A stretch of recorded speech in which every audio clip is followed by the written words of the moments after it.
And we are live. Sweet. Hey, TR, what's up, brother?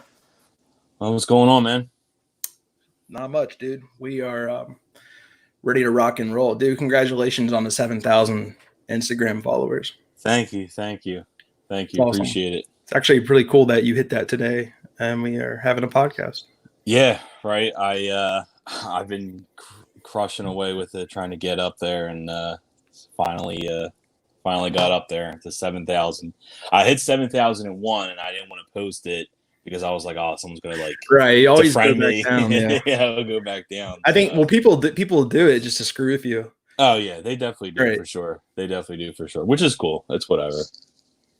Definitely. So, yeah, we got a lot to talk about tonight. I think this is technically podcast. I would consider this my official first podcast, and it's kind of funny. Here we are in 2020. I mean, I've done podcasts. I think I have one on Apple, but as far as YouTube, this is my first podcast on my own channel.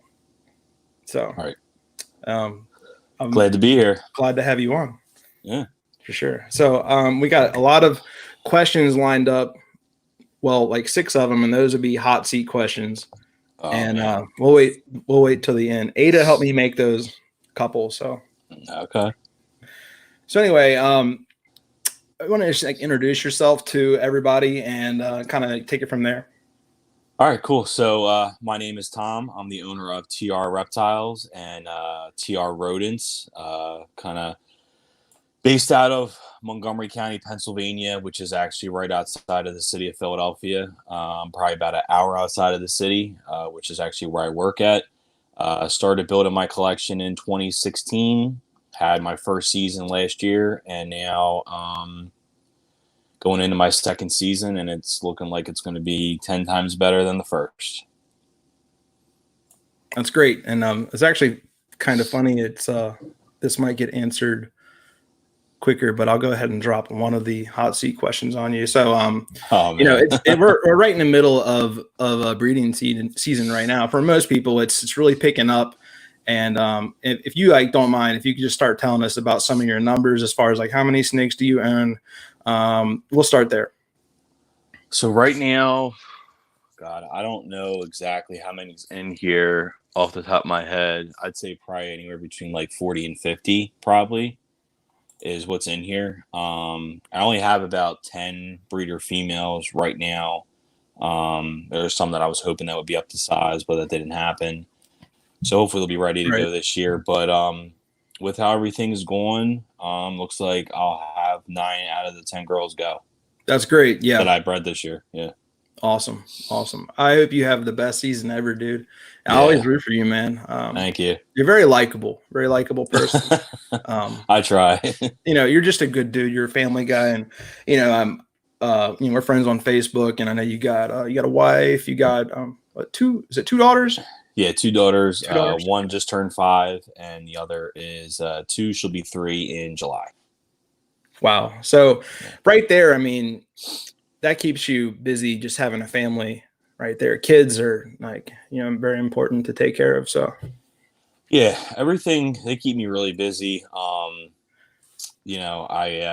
work in the city. I'm an hour away from my job. I work 10:30 to 7 at night. Fortunately, it's very flexible with if I have to ship out snakes or whatever, I can leave, take a long lunch break and go out, go home, ship them out, and then go back to work. And my kids are in dance class, horseback riding, and swim class and stuff like that. And then, I got my house I got to take care of, got the rats I got to take care of, got the snakes I got to take care of. And then on top of everything too, I'm also a volunteer firefighter. So I keep pretty busy.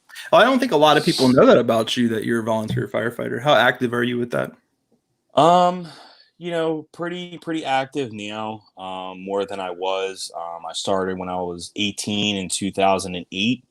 My dad actually was a Philadelphia firefighter for 37 years. He retired as a lieutenant. And, I tried to get on hired there and everything like that, but it just, never kind of worked out and all that, which is fine. So I just kind of did the volunteer route. Yeah. Where I lived in Philadelphia was kind of right on the border of Montgomery County, where everyone is volunteer. So I joined a station there in White Marsh Township, if anyone's familiar with the area.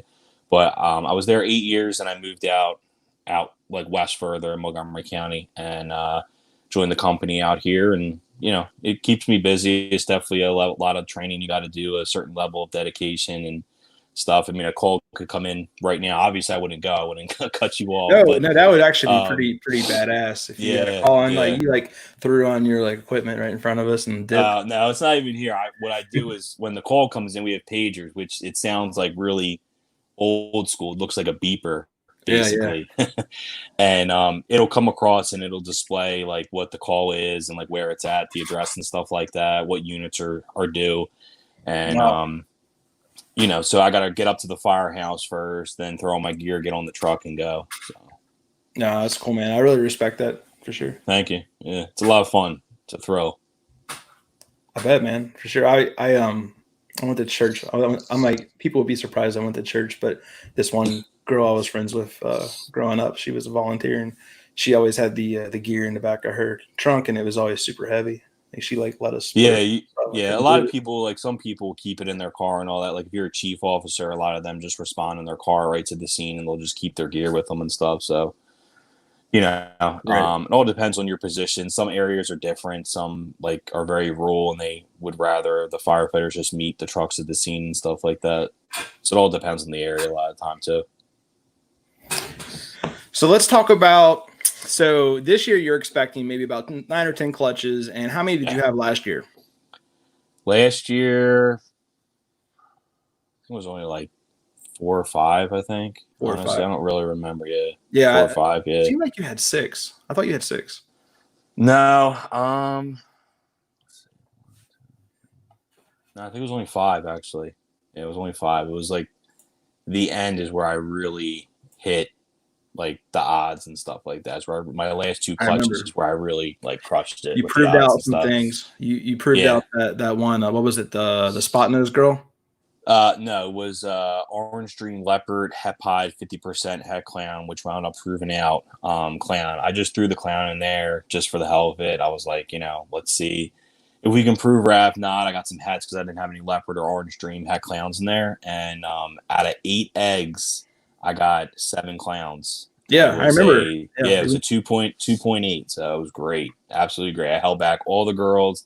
That's smart. And I held back one boy. I sold the other boy, which was a Orange Dream Clown to my buddy AJ. Shout out to AJ, AP Reptiles. I hear a lot of great stuff about it's AP, right? Not AJ Reptiles. AP, well, his name's AJ, but he's AP Reptiles. Yeah. I've always heard nothing but positive things about. I know we know each other and we've chatted, but I don't know him that personal. And I've always heard great things about him. AJ's a great guy. He built me that ARS hatching rack that's behind me. He builds racks. He's in northern New Jersey. Great guy. He's got some racks up for sale now. So if anyone needs anything in your local, hit him up. I think if I'm not mistaken, he's the one that really helped me kind of figure out my false wall build on my incubator, actually. If I'm not mistaken.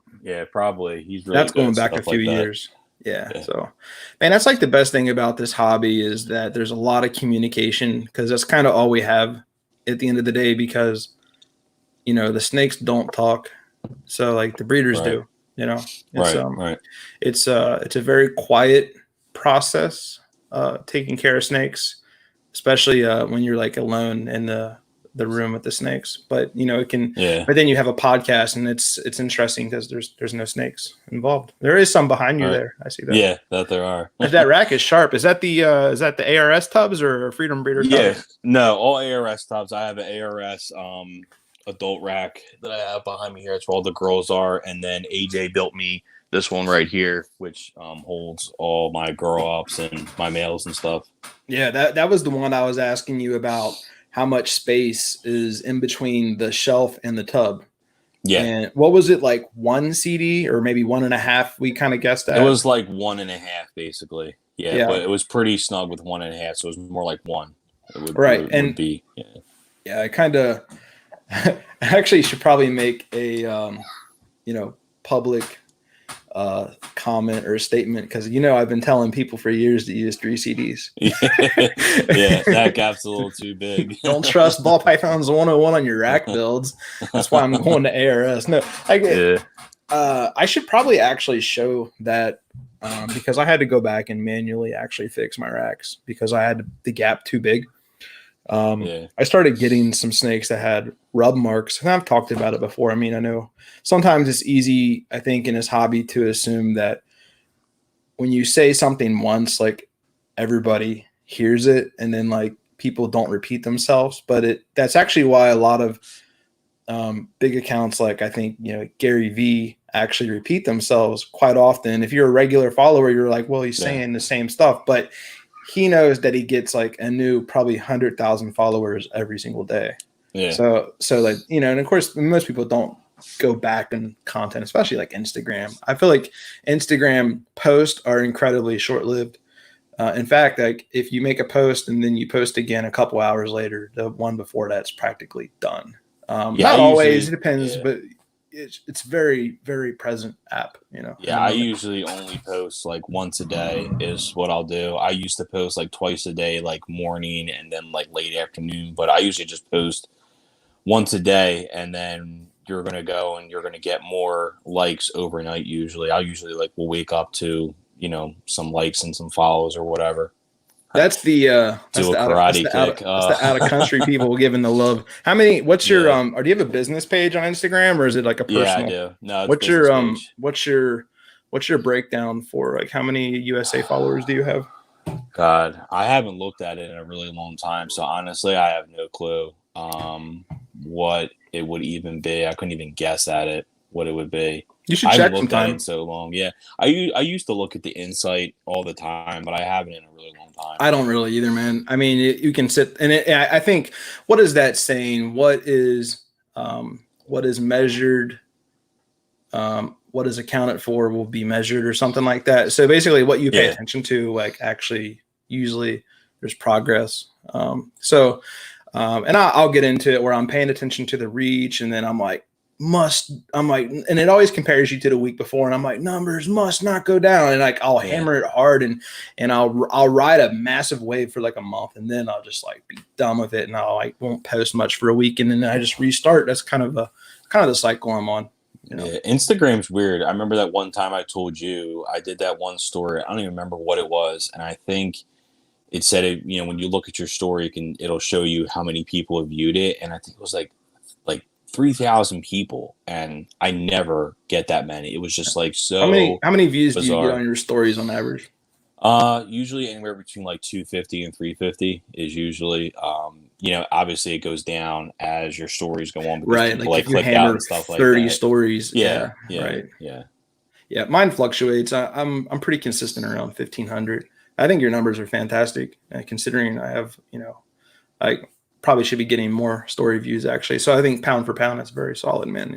I'm not trying to compare myself to you. I'm just interviewing. Yeah. You know what I mean? No, but I get what you're saying. I mean, I think a lot of people just don't see your story. I think a lot of stories that you see that pop up, and even what you come across on your feed, are people that you talk with a lot on, say, DMs, or people that you like their pictures a lot, and maybe you comment on. A lot of that stuff will come up first, because there's some people I follow, like I think 1,100 people. There's no way I see all their stuff. I definitely don't see all their stuff, but like I'll always see your stuff. I'll see Jason, JH Pythons. I'll see Miguel's. I'll see other people like that. People like the rubberneck, man. You know what rubberneck means? No, what's that? So it's like, say you're driving down the road and you see a pretty girl, and you just do this. That's rubberneck. People, they always want to be looking in your business, stuff like that. Which I honestly, I'll go in and out of it. I don't consume a whole lot of content. People would be surprised. For as much as I put out, I don't consume much. I should more, but I don't know.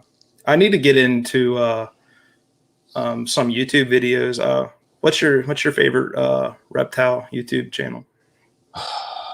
God. I like a lot of people. I like to watch Miguel's. Jason puts out some really good content. Nick from Renown, sporting his shirt, puts out good stuff. Ectothermic Dungeon. God, there's so many people. Harrison from Royal Canvas Exotics.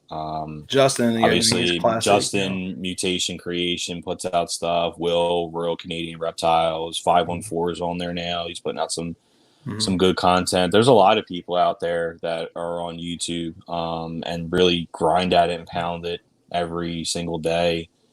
Do a lot of it. I definitely need to get better with doing more YouTube. Like last year, all I did was just like pulling clutches and clutch cuttings and stuff like that. It's pretty much all I did for up there. I did like an update on one clutch, but I think what I want to do is I want to make like one big video and not break it up. Just do pulling the clutch, cutting the eggs, then showing them out after they shed, showing them off one by one, and just be done with it. But that's going to take so long. I won't have like a first video come out for a really long time. And I don't know if people will watch it that long for, because if you look on YouTube, it's the same thing as Instagram. You can look at your insight, like your watch time and stuff like that. And I don't know if people will watch like a full 10-15 minute video all the way to the end. Well, apparently 10 minutes is kind of the gateway to having better success on YouTube videos. That's what I've heard. Who knows? It changes all the time. I tell you what, when I fired this YouTube up today, there was so much dust on this. I was sneezing for like 10 minutes. It was very dusty. This platform is so dusty, man. Holy moly. I should have used it more. So going back to the stories, if you look at the statistics, the click-through rate is insane. Like and I wish it would tell you how far. For instance, I'll pull mine up from today right now. Maybe we can get it on the screen or something. So let's go all the way back to this morning, probably when the cat is on there. To be fair, people probably skip the cat. Probably people skip that. But here I am showing something pretty. Can you see that? It's like really blurry. Yeah, I can't see it. There it is. No, I don't know. Anyway, you remember when I had a bad egg go today? So I saw a bad egg. It's got 1,300 views, and then when you look at the people that hit the forward button and dipped out, there was 997, and it's only been seen 1,300 times. So 900 people didn't even watch the whole. It's only a 15-second clip, and I was actually bringing some value and showing something, talking about whatever. Not that I take it personally, but the people's attention span is like nothing. Yeah, it's like nothing.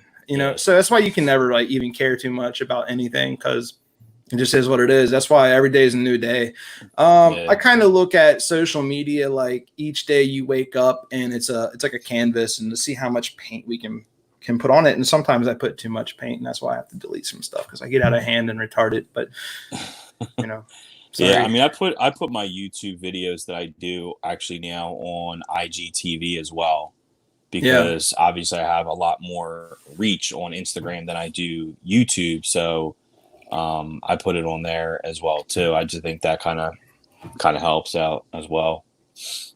I remember when Instagram was, going back to like 2014 and 15, and they didn't have all these features, and people would just put a post up like new video on YouTube. That would be I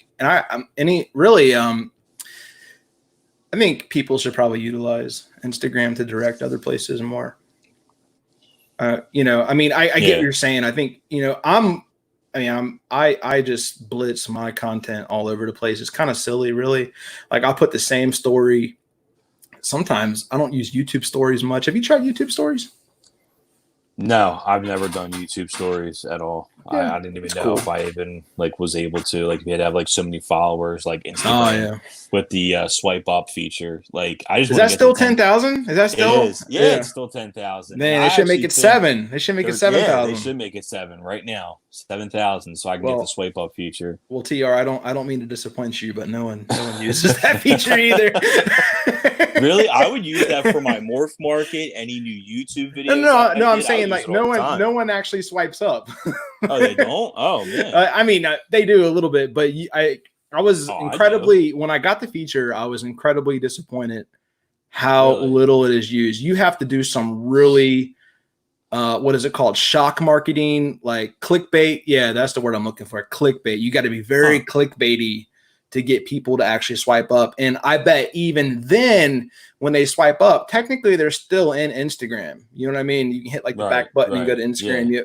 So I bet even if they swipe up, they probably are right back to the next story.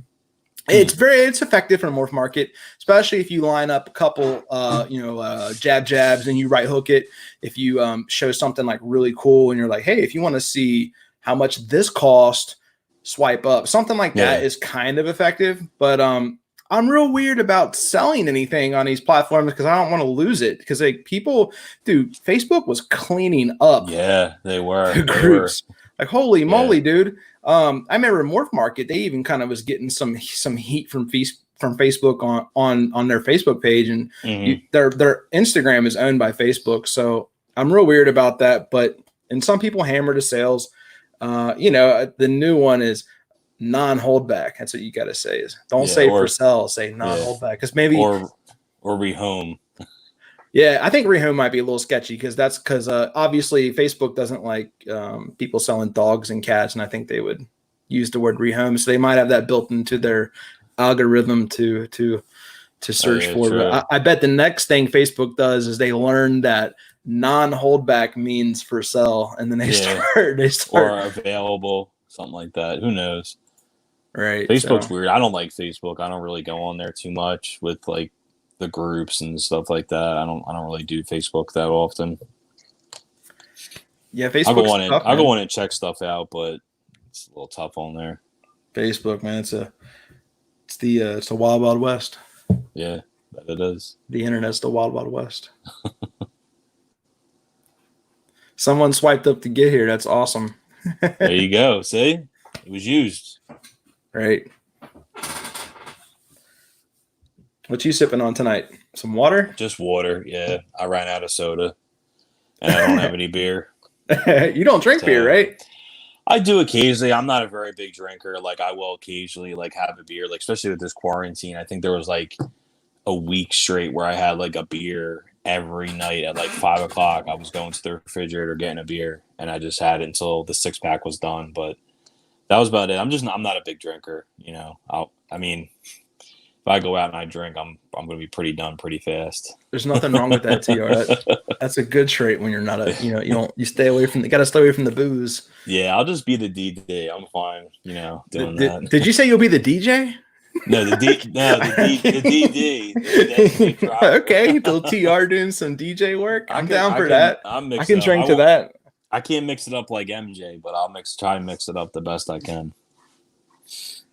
So we're only 23 minutes in. I don't know. Like I want to podcast more because I want to learn. And these comments, like I love them. Thanks for everybody interacting. It's actually really cool. But it's I have total ADHD. Is that what it's called? ADHD tonight. Yeah.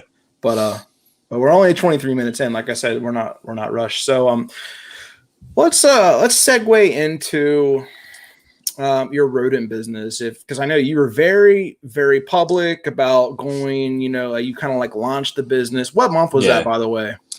I did that probably beginning of the year back in January. I was trying to do it end of the year in 2019, but just didn't have everything, really lined up. I wanted to kind of launch it when it was ready to go. But even when I still launched it, it still wasn't 100%. Now with everything going on, it's not really going all that great.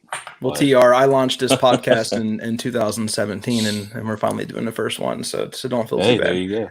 Yeah. Better late than never, right? Yeah, hell yeah. So I'm gonna just kind of sit back, and I want you to just kind of fill us in, if you're willing to just maybe tell us your overall opinion, because here's the deal, and I'll preface it with this.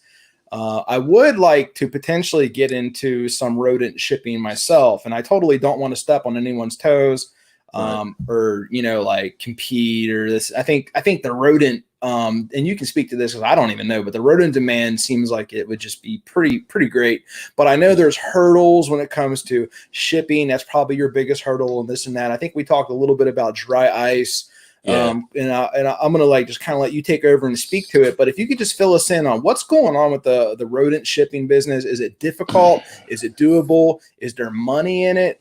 How much is it even worth thinking about? Like, take it over to you. All right. So rodents, for anyone that breeds them, knows that they're not hard to breed as your dad would know, but it comes with a lot of work. You're going to spend more time with the rodents than you are with your snakes. And breeding rodents comes responsibility as well too. We have back when I was trying to get into reptiles and stuff like that in 2009, there was a lot of Lasiac stuff going on, and you say 2009? 2009 is when I kind of discovered everything, and I was trying to get in, but I didn't have the money to. Okay. I was engaged and stuff like that. It's a whole nother story. But, so basically it comes with responsibility as well, too, when you're doing this, because you want to make sure that they can't get out. It's not going to be something that's going to bother your neighbors or anything like that with the smell. The neighbors is an issue always, right? Yeah, because, I don't, in my neighborhood or whatever, no one knows what it is that I do. I'm not public about it or anything like that. I don't need anyone calling or saying anything about what I'm doing here and causing any sort of issues or anything like that. In my township and in my county, there's no ordinance or anything like that for permits or anything like that for reptiles or anything like that for rodents. But, doing this on reptiles, but even rodents, comes responsibility to make sure that you're doing it right so that you're not, causing any sort of issues that's going to bring a government down on us for it. Right. Like the game and fish and stuff. Yeah, exactly. Like, we don't need getting permits and license and applying for shit every year to be able to do this kind of stuff. We don't want the rats running loose in the community, bringing the plague back and stuff. Yeah, exactly. Like, people may not like it, but like, if something, I don't have anything that gets out, but if I did before when I first started, and I just set a trap. I mean, it's just reality. I had it in my garage and stuff like that. I mean, they smell, so you need to make sure you have an area to do it that's well ventilated and that you're going to be able to keep it separate from your house. Like, I see some people breeding them in their house or in their basement. I don't know how they're doing that, because well, these things carbon filters. So do you use a carbon filter with the inline, or do you just exhaust out the smell? No, I just have fans running in there blowing every which way, and then I have 2 exhaust fans that suck everything out. Jesus, you have 2 exhaust fans? How many inches are those? They're not big. They're just actually a kind that you would put in like your bathroom. Like your bathroom, like you have those? Shower I just have literally those that just take them. Yeah. They go straight up in the air. Yep. To the roof. Right. Mm-hmm. Solid. Yeah, I mean, we used to exhaust. We do exhaust. We used a 10-inch, big fan. Yeah. Which probably is equivalent to like 2 of those, assuming they're solid. Mine sucks at this house, but it's like a 1960 bathroom fan. But I know they're nice if they're new and stuff. But we used to have the pipe going to the side, like at a 45-degree angle. And then once we turned that going straight up, that made a world of a difference, because the worst time for smell in the neighborhood, if you're a city rodent breeder, dude, I appreciate you bringing that up. By the way, I've been inspected by the Game and Fish. Like, because someone complained or something and they came. So they've already seen all my stuff. And the but you also want to respect your neighbors, but that is actually underrated. And if you're a city rodent breeder, like, that's a whole new game. And that's something that I've never heard anyone talk about on the internet before. And I really respect you, because you mentioned that, like, yeah, you got to keep your neighbors that are like within arm's reach, which I know you have a pretty decent backyard there and this and that. And, but anyway, yeah, you're right, man. Like, you always got to keep that in mind. Summertime's the worst. Like, when the humidity, it keeps that smell knocked down. Like, you can smell it far away. So, got to get that smell out of there. We don't use no carbon filters or nothing. We just do a straight exhaust out the back, up into the air. And we've been doing it now for 5 years. So I think it's been fairly successful, but it's something you have to, and we clean once a week. You have to keep, an eye on that kind of stuff. And we did buy one of them big. Someone said the 450 CFM carbon filter. I think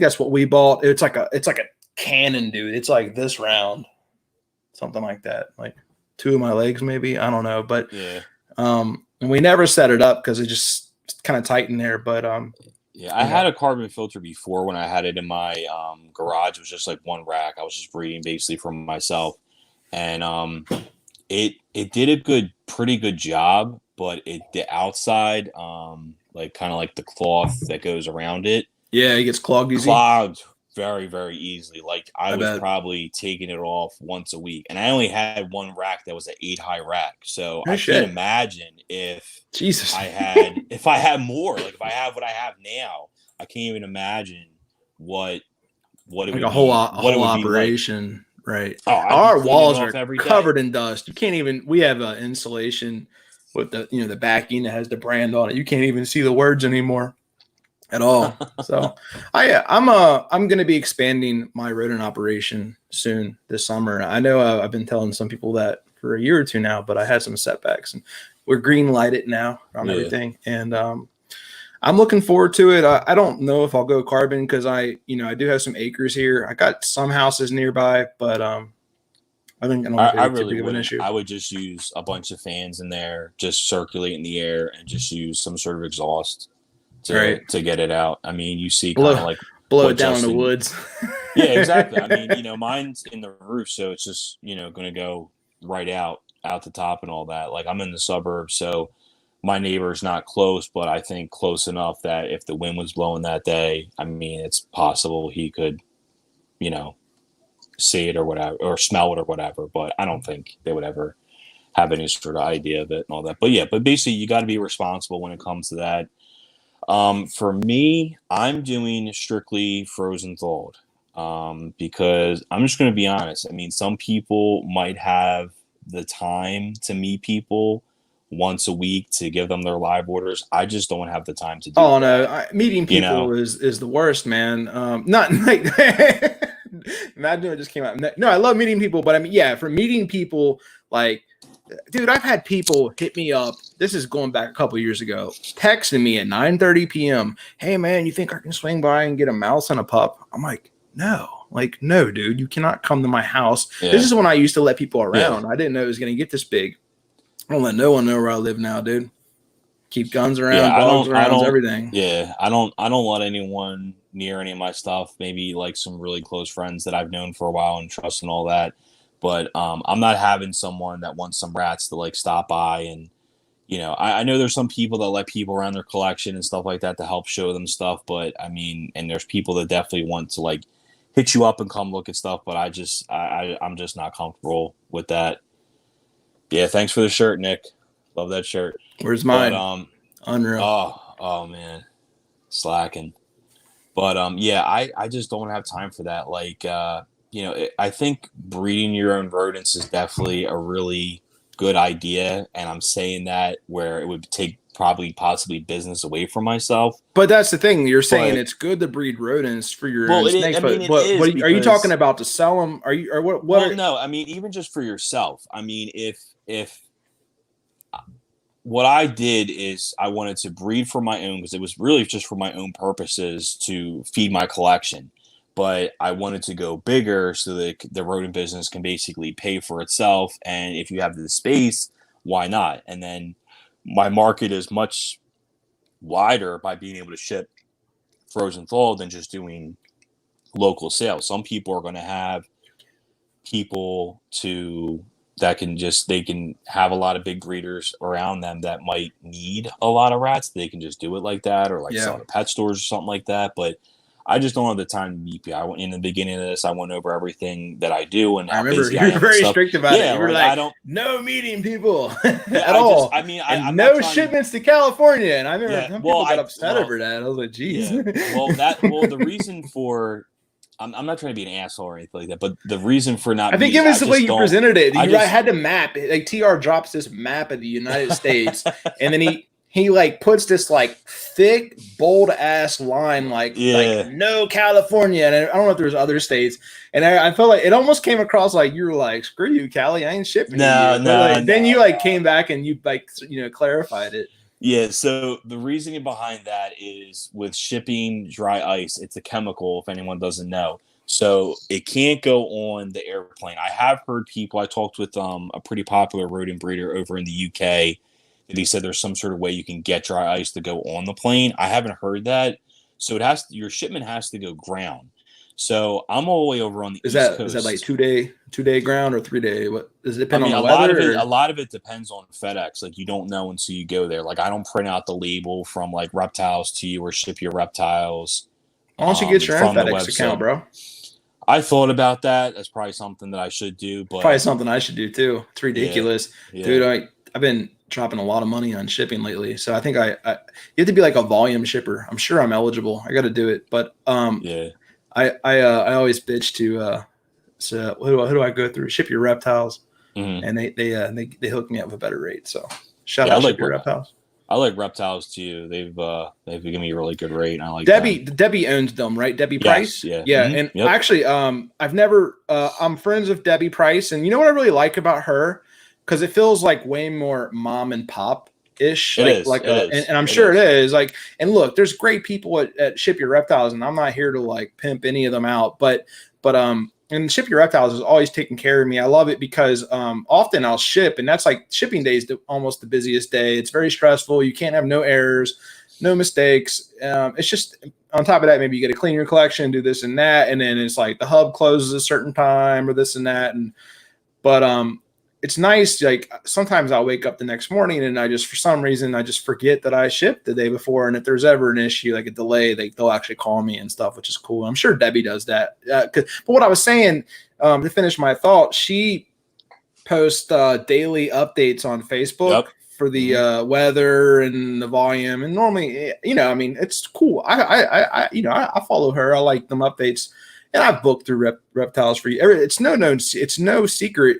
If you're shipping out a big box, book your label for sure through Reptiles to you or for you? To you. No, to you. Yeah. Because I'm not, again, we'll drop their names here very quickly, but they even told me, because like I price checked them before and I was like, holy moly, I shipped out like one box once. It was like the size of a coffin. I swear it was huge. Like it was like, who was it? Oh my gosh, dude, I feel like I'm getting Alzheimer's at 33. Oh man, who bought a ton of snakes from me and I shipped out this box? It was mega size. I couldn't believe how big it was. I was like, holy moly, the label was like 170 or something like that. It was ridiculous. It's the one guy. Now you know how it is. You can't think of something, but anyway, forget about it. So what I was saying is, yeah, them companies are great. So if you're FedEx certified, then you have to like kind of do all that stuff yourself, and there's more tasks added to your day, which might be worth it if you're saving a lot of money. But it is nice having them guys have your back. Yeah, I've thought and Superior. Let's not forget. Sorry, Superior Shipping Supplies. Got to give a shout out to Superior Shipping, which I actually have been dealing with a little bit more lately too. I actually bought my last. I don't. You kind of see behind me. Like I threw the shirt there, so it didn't look too trashy. In this shipping box here in this room, I need to get like some cool snake pictures and stuff like MJ has. He has like the coolest background, so I'm gonna totally do that. But I need to do that for sure. I need to like go to Walmart and print some 8x10s of my snakes and have a little picture of TR and ball and chain. I promised him he would have a photo on the wall too. So. There you go. He's my unofficial manager, by the way. Austin from Ball and Chain. Yeah. It's tongue in cheek, I think. I mean, I think he's probably being serious. I was kind of being serious too. But no, it was, I told him one night, I was actually kind of drunk one night and I was like, dude, I need to do a podcast, bro. And he was like, I'll be your manager. And I was like, you should be my manager. And then he was like, but I like a lot of days off. I was like, hired. So anyway, all right. Sorry. Back to cool. it. All right. So, but yeah, I thought about doing like the FedEx thing so that I can easily ship stuff with the rats and all that. But basically, California and out that way is a no-no for me just because with the dry ice, it'll take like 4 to 5 days to get it out there at a ground shipment. And by the time it gets out there, the dry ice will probably be melted. So it's possible it can make it out there, but I can't guarantee. Yeah, you can't have them rodents melting. Now, is there any leniency on the rodent melting at all, or do you need them bad boys to show up solid as can be? Because I've never received them frozen. How does that work? No, they need to be solid. I want them to show up nice and solid, like where you're tapping them and they're making like a nice little sound like a glass. Like I want them to show up nice and solid. I don't want them starting to thaw out. That'll be no good. Because a lot of times when you're shipping, that's like that's a worst nightmare probably when they show up soft, right? I mean, I'm not saying they have for you, maybe they haven't, but I imagine that would be, you know, it's like almost like a dead on arrival. I haven't had any issues or anything like that. But basically, I mean, if they start to unthaw, like that would just be no good. Like a lot of people that I don't think people realize that when they get frozen thawed, they really rely on that dry ice to be in there, because some people will get it and the package is just sitting out until they get home from work. Oh, we can't be having that. So a lot of them are relying on the dry ice to be in there so that it's nice and, you know, frozen solid, basically. You need to get one of those dry ice machine makers. So yes, they're like $3,500. So if you want to contribute, that's great. That's not terrible. I thought you were about to say 30. I thought you were going to say 35 G's. I really I thought you were. There are some. There's a small one that I saw that it's like 3,500, and then the bucket for it to dump out into is like 500.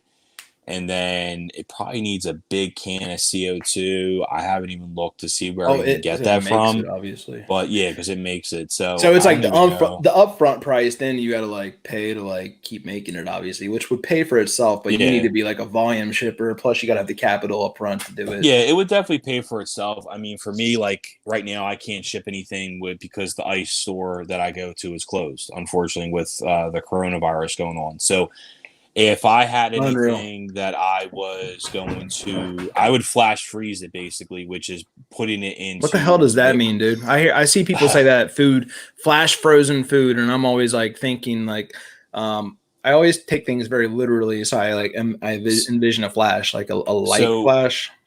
But I know I'm wrong. So I know I'm wrong there. Flash freezing, you're putting it into the dry ice, so it basically will get it frozen a lot quicker than if you were to put it in like the ice chest or something like that. So if I have stuff that I'm freezing off that day, I'm going to go to the store and I'm going to get a ton of dry ice in a big bin. And then whenever I freeze it off and package them up, I put them in there, and within like 10 minutes, they're rock solid. Oh, so is that how the Dippin' Dots is kept so cold? Ice cream? I'm not sure. I mean, that's very much possible. I don't know if that's what they do. They always advertise that it's like sub-zero temperature, and I was wondering how they maybe it's flash frozen ice cream. They might keep the containers in the dry ice or something like that. I'm not really sure, but you know, that's definitely a possibility. But that's, you know, you get it frozen, so everything's a lot fresher because it's going to take a lot longer for it to freeze if you put it in the ice chest. And then if you're like freezing a lot and you're piling them on top, the ones on the bottom are definitely going to take a lot longer, and then in the middle to freeze it, it's not going to be equal, basically. You know, it just saves a lot of time. You could probably like, you know, pay extra attention and rotate them during the flash freeze or something like that. You know, like turning chicken on the grill, kind of like that. Yeah. I guess I could do it. I've frozen stuff off with everything going on. I slowed production down because I just don't have anything going on with it. And when I stopped everything, when the coronavirus happened, I had probably like 40 to 50 customers, I think. It's solid. So unfortunately, I haven't been able to ship to them. So hopefully they'll still be there when all this is over. What's rodent pricing like? I imagine that industry's got to be bottomed out on pricing. Like, can it, you know what I mean? Like, how can it be lower with the competition?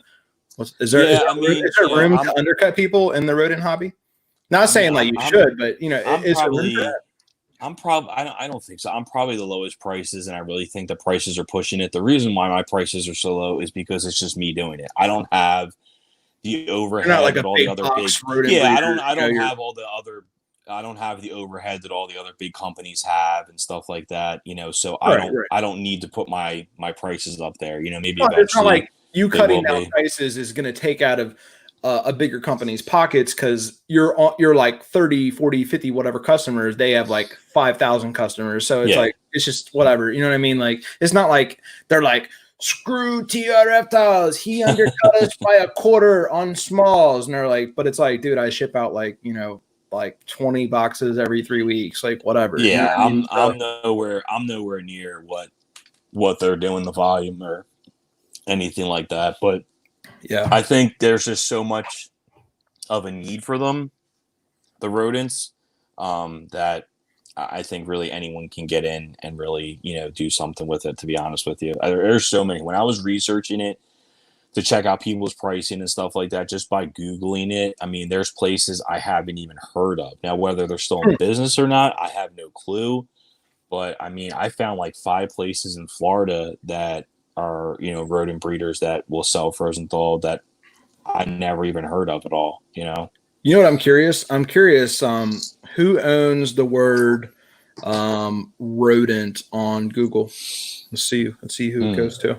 Which of course you're gonna get the Wikipedia, and y'all probably can't see this. I'm like making myself like this in the camera. Sorry guys, my first time. I don't know, some informational stuff, dictionary.com, Orkin, there you go. The exterminator. You probably got to put in frozen. You probably got to put in like frozen rodent. Frozen rodent. Let's see. Rodent Pro is the top ad for me. Then Big Cheese Rodent. Anyway, we all know most of the names, but they actually pay money for that. Some people actually own the word ball python also on Google. I don't know, a lot of people don't know about Google AdWords, but you actually can purchase like, search power, which is nice with Morph Market, because I'm pretty sure, Morph Market's become a monster, and I don't know what their Google ad money budget is, but I would assume they're definitely reinvesting some of their money into like the word ball python, reptiles, because they always pop up very, and that's very nice. Morph Market's probably the best thing to happen to this hobby in the last 5 years, I would say. Oh yeah, for sure. I remember back in 2009 looking at stuff. There were like forums, or there was like kingsnake.com. Like if there was no Morph Market, I don't really know where I'd be selling. I think people would be doing a lot more shows, and they probably would be advertising a lot more on social media. But Facebook is, as you said before, is pretty much shutting that down. So that's definitely tough. So it's a good thing to have Morph Market. I think probably everything I probably sold 90% on Morph Market. I put stuff up for sale on Instagram, and I probably sold about 10% of my snakes on Instagram. Yeah, I've just went full Morph Market, honestly. I don't, keep track of it, but I'm pretty confident in saying that I'm pretty much sold out right now. I think my Morph Market has maybe 2 or 3 snakes, and that's just stuff that was posted in the last like 2 weeks. Because sometimes I get lazy and I'll sit on a hatchling for a month or 2 or 3 or 4, and then I'm like, oh, I should probably post it for sale, like, which is a good problem to have. I don't like to have more than 30 snakes posted at a time on Morph Market, because it's too much. It's too many messages, and it's too much shipping for me. I know that's super bush league what I just said there. I bet like Let's see. we got a guest. What's wrong? What are you doing? TR, I'm doing a no, it's fine. I'm doing a podcast. Go finish watching your show. Daddy! It's almost time for bed. Go ahead. All right. Tell your kid to come say hi, man. Nah, she's like half naked, so. All right then. We can blur your screen. Yeah, it's hot. It's hot in the house right now. I hear you, man. Especially in that snake room, I bet. I'm surprised you're not pouring sweat. Yeah, no, I got the heater turned off, so I'm good right now. But it's still hot. It's like 85 out today. Yeah. It's getting warmer. We're going to have to replace our AC unit in our house. It's got a leak or something. I had to get it charged last year, and it's another expense. There's one less snake I can buy this year. Jesus. But man, it's been nice talking to you so far. I can't believe we're only 49 minutes in. I'm looking forward to cranking out at least another hour or 2 if you are, for sure. So actually, I want to ask you. So, why do you only want to have 30 snakes up for sale on your Morph Market at a time? What's your reasoning behind that? Yeah, I think that's a great question. Anyway, it's hard to have talking points these days that are not already talked about. And I think digging into the life of a breeder that's kind of like, has the capability to actually, what do you call it when you can control the flow of something, like, you can hit the gas or let off of it, basically. Yeah. So I don't like having more than 30 snakes on Morph Market because you start getting too many messages. And I also pay attention to the price spread, because if you have 30 snakes listed at like 200 and under, dude, it would be a complete shit show in messages, because and I've been selling on Morph Market for like 2 years now. Look, so it's funny because when I joined Morph Market, it says I joined in 2018, but I've been in the game way longer. And I used to be one of those breeders where I was proud. I used to kind of like tell people like, I ain't got a Morph Market because I can sell out on my social media. Like that was me. And I used to like be proud of that, but now I'm actually complete polar opposite, and I don't do any sales on social media. I would say I do 99. I didn't last season. I sold on Morph Market 99% of my snakes, maybe 98, something like that. I don't know. It's very high. Even if someone DMs me about a snake on Instagram, you know, I tell them, hit me up on Morph Market, dude. Link in bio, because it's my DM's too messy on Instagram, where I don't like doing business on it because I'll lose track of it, or it'll get buried and I'll forget. Sometimes I have breeders that DM me and they're like, hey, I sent that final 500, and I'm like, who the hell are you? Like, you know, and I actually have a business deal with them on Morph Market, but I don't know who they are on social media. So because sometimes their names don't match up and stuff. Yeah.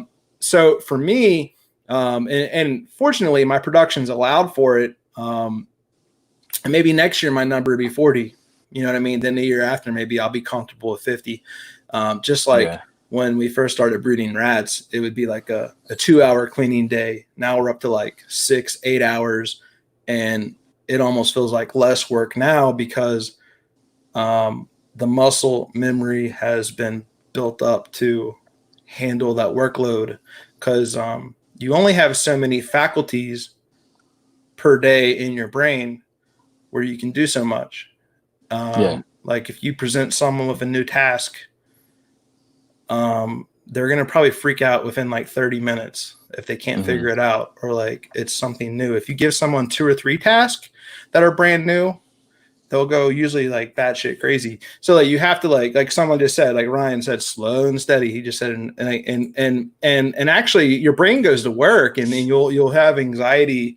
I see a lot of breeders when they ship their first snake, the anxiety is through the roof. They freak out, man. Like, and I'm sure you've probably mentored and comforted some people, but you know, I've been really busy just with getting my own shit together.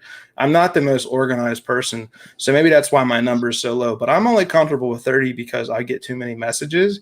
It gets confusing with all the payments coming in and like keeping all of it straight. And like I'm like, I think everybody's like, I'm a perfectionist, and I'm kind of not, but I am. But I just want to make sure I don't make mistakes. And I don't, fortunately, as far as when it comes to like shipping. I have made like one mess up. I guess I'll go ahead and talk about it since I brought it up. It's cat's out of the bag. Chris shipped the wrong snake to someone a couple weeks ago. I did. So it happened, finally happened. I mean, I've got over 100 shipments under my belt at this point. And it's a good excuse because there was 2 pastel pieds. All right. So there, I'm set up. I'm like a 50-50 odd of putting the wrong snake in a box at that point. So one was a male, one was a female. There was like a $200 difference in the price. And I don't know if I'm the only one that does this, but for some reason I call like every snake a female or something like that, or a male. Like I always get the genders wrong sometimes. If I'm like, just what I mean by that is if I'm casually talking about snakes, I'll just call them females or something. You know how people call females guys, like, hey guys, it's like a room full of girls and like, hey guys, you know what I mean? It's kind of like that. Like, and when I was, you know, when it's shipping day, and I've been, for me, if I ship out 5 or 6 boxes, that's kind of a lot for me, just all by myself. I know super Bush League. I know like Chase for JKR is probably like, if he's, I mean, he's probably not watching this, but if he does, like he would be laughing because you know that dude's like a beast at shipping. They'll stand next to a pile of boxes taller than them, but they've also built themselves up to it, and I hope I can be there too. But shipping day is very serious, and sales are very serious, and just, you know, like genetic guarantees and just all that. It's very like the data entry has to be like Very perfect. So that's why I don't like having more than 30 at a time, because it just gets out of hand, dude. No, I got you. I mean, I shipped out 3 in one day, and I was freaking out nervous because I was like, I don't want to put the wrong snake in the wrong box. I'm double checking everything. I had everything spread out on the table and kept them so far away from each other because I didn't want to send the wrong snake, by some odd chance. But fortunately everything got there good. But no, I get what you're saying right there. It can definitely get overwhelming with the payments and stuff like that. Like, I know I had like 4 people put down payments on snakes at a time, and then you're going to be, getting more money at another time too, and you want to make sure you can keep track of that. Like, they'll message you like, "Hey, how much do I owe you?" And it's like, well, crap, I gotta go back and double check. So I got to make sure I like write everything down. I try to keep a lot of stuff in my notes in my phone, with everything. Even same thing with like my clutches and stuff like that. Like, I can go back in my notes for 2019 and see every clutch, everything that I hatched, what the sex was, the ID number, when it hatched, all that kind of stuff. So if when I send out a snake, I send out an invoice and it'll have the clutch number on it. So if you give me that and you give me the number of the snake, I'll be able to tell you what the pairing was and all that, just so I don't have any issues. So recap that again, because that was kind of a lot of information. So what were you just, I mean, I heard you, but I just want you to recap it again, because I know people are paying attention to that. All right. So every clutch that I have, so basically, like, for example, my first clutch is going to drop in about 8 days. So I'm going to put the pairing on there. It'll be blade clown to a firefly female. When you say on there, you're talking about like your notes. I'm sure it's also wrote down, but as far as your final notes or whatever, it'll be on the notes. It'll be probably on her tub. It'll probably also be on the box with the eggs in it as well too. So the clutch will be 2020-1. So that's the first clutch of 2020. And then when I do each snake is going to be 2020-1, and then it'll be another -1 for the first snake that I designate with a 1, and then every snake after be 2, 3, 4, 5, 6, 7, however many snakes are in there. So I'll know exactly, and then so basically I'm assigning them a number, and usually what I'll do is I'll usually do the males first and then all the females last. So all the males are going to be the top numbers, and all the females will be the last couple numbers. Got it. So then in your notes, you put like all the pairings, and then when the clutch hatches out, you're going to put, let's just assume it's like a 6 egg clutch or whatever.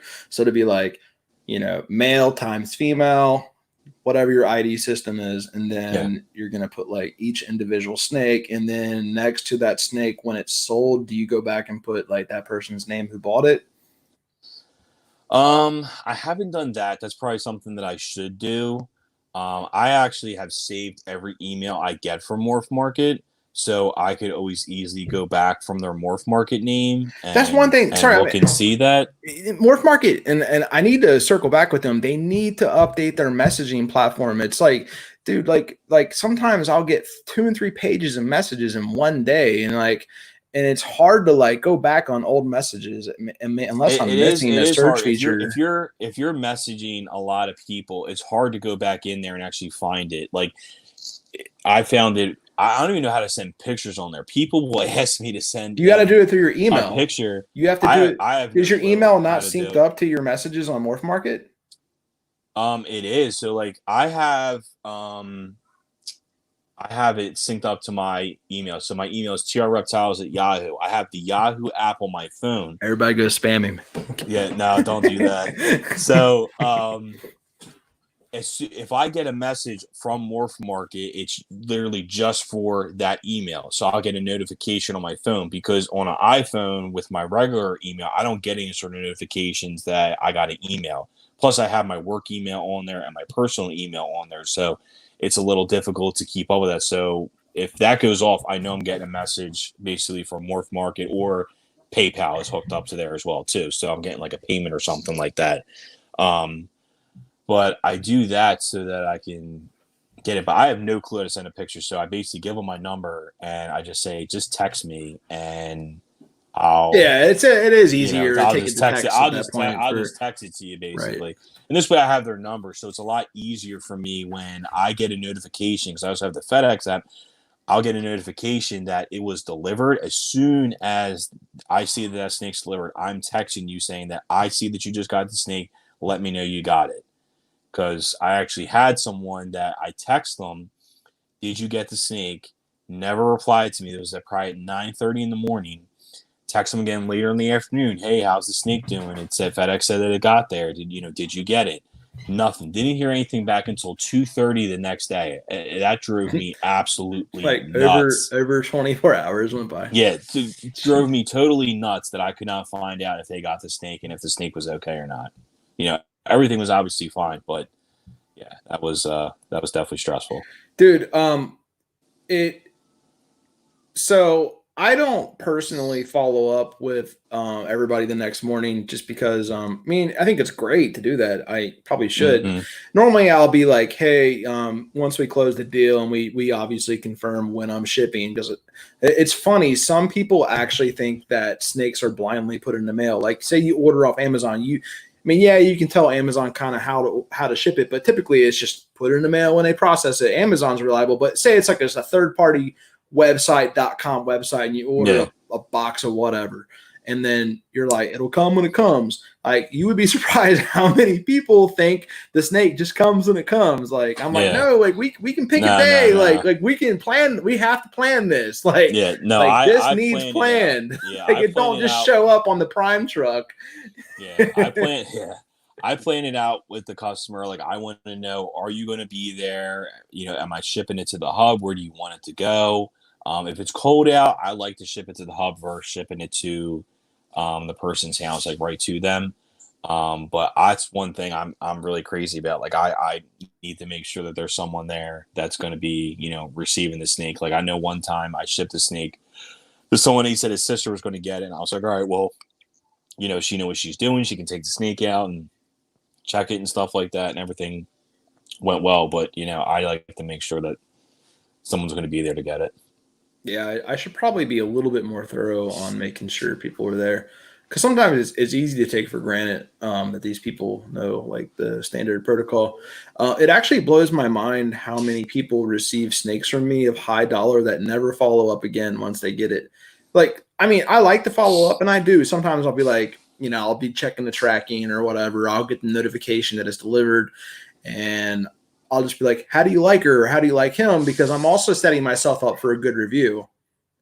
Which is why I have so many reviews on Morph Market, is because I actually ask people to, hey, I asked them first, are you satisfied? Then they do the link and this and that. Like, instead, a lot of breeders just delete the ad when they don't give themselves a chance to get reviewed. But that's why I have I'm certainly not number one on reviews, but I would say I'm probably at least top 5 or 10 on Morph Market reviewed. Probably false statement what I just said. Forget that. It's probably wrong. There's some breeders that sell way more than me, but I think for pound, I get a lot of reviews because I actually go out of my way to ask for them. But I do that as well too. After they get it, I say, if you can give me a review on Morph Market, I would really, appreciate it and stuff like that. So I know what you're saying. I definitely do that as well too. But I don't really ever, after they get it, I don't really ever follow up with them and actually go out there and say like, hey, how's everything going? I kind of forget about that a little bit. I probably should do that, but I definitely leave the window open for everyone. If they need anything at all, that they can always text me on my number, call me. It's always better to text. I don't answer any number I don't know, or hit me up on Instagram or something like that. Like, even if it's not the snake I sold you, I just try to leave it open that you can get in touch with me and I will help you out with whatever it is you need. Smart, man. Smart marketing, and probably something I should circle back. You cannot beat that. Just customer service that's personalized, man. Nothing beats that. Yeah, I think customer service is it's really important. I mean, I've messaged people on Morph Market to get snakes and stuff like that, and when I'm not buying from them, because it's like they just don't get back to me that fast. I mean, I'm not looking for you to get back to me in a minute of me sending you a message, but I don't like to be very nonchalant about things. I mean, if I'm not getting back, or they reply like sold. That's all you get. It's sold.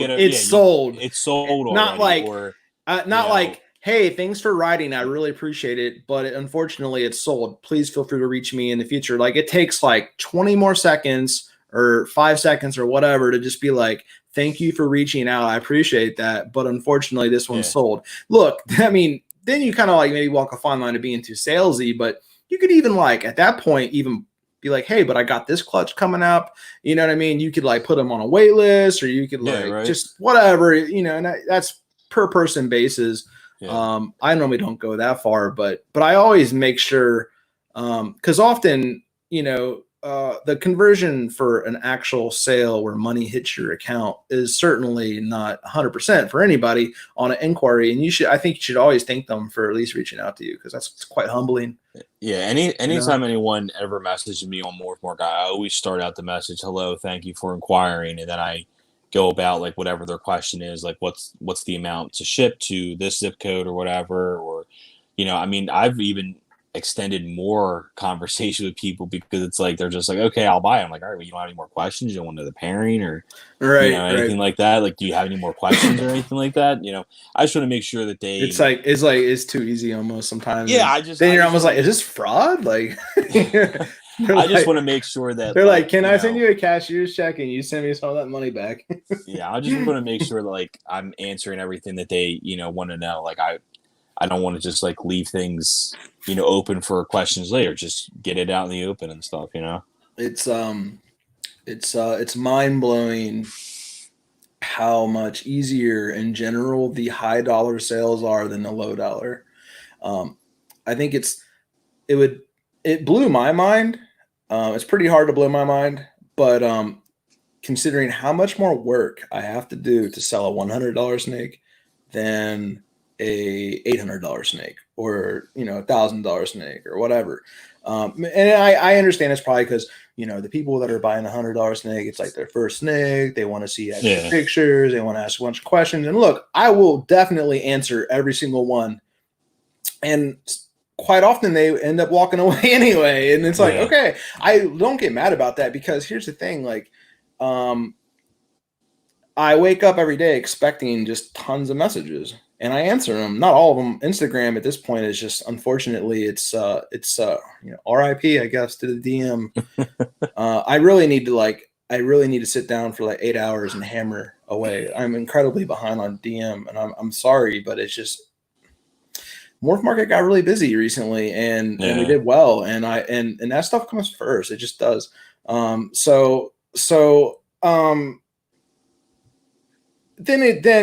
it's like you have like the $100 snakes are a ton of work to sell typically.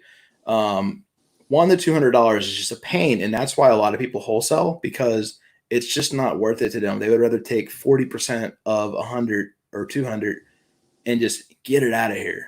For one, it's like they can ship like, you know, 30 snakes in one box to fill a table at some Repticon or whatever.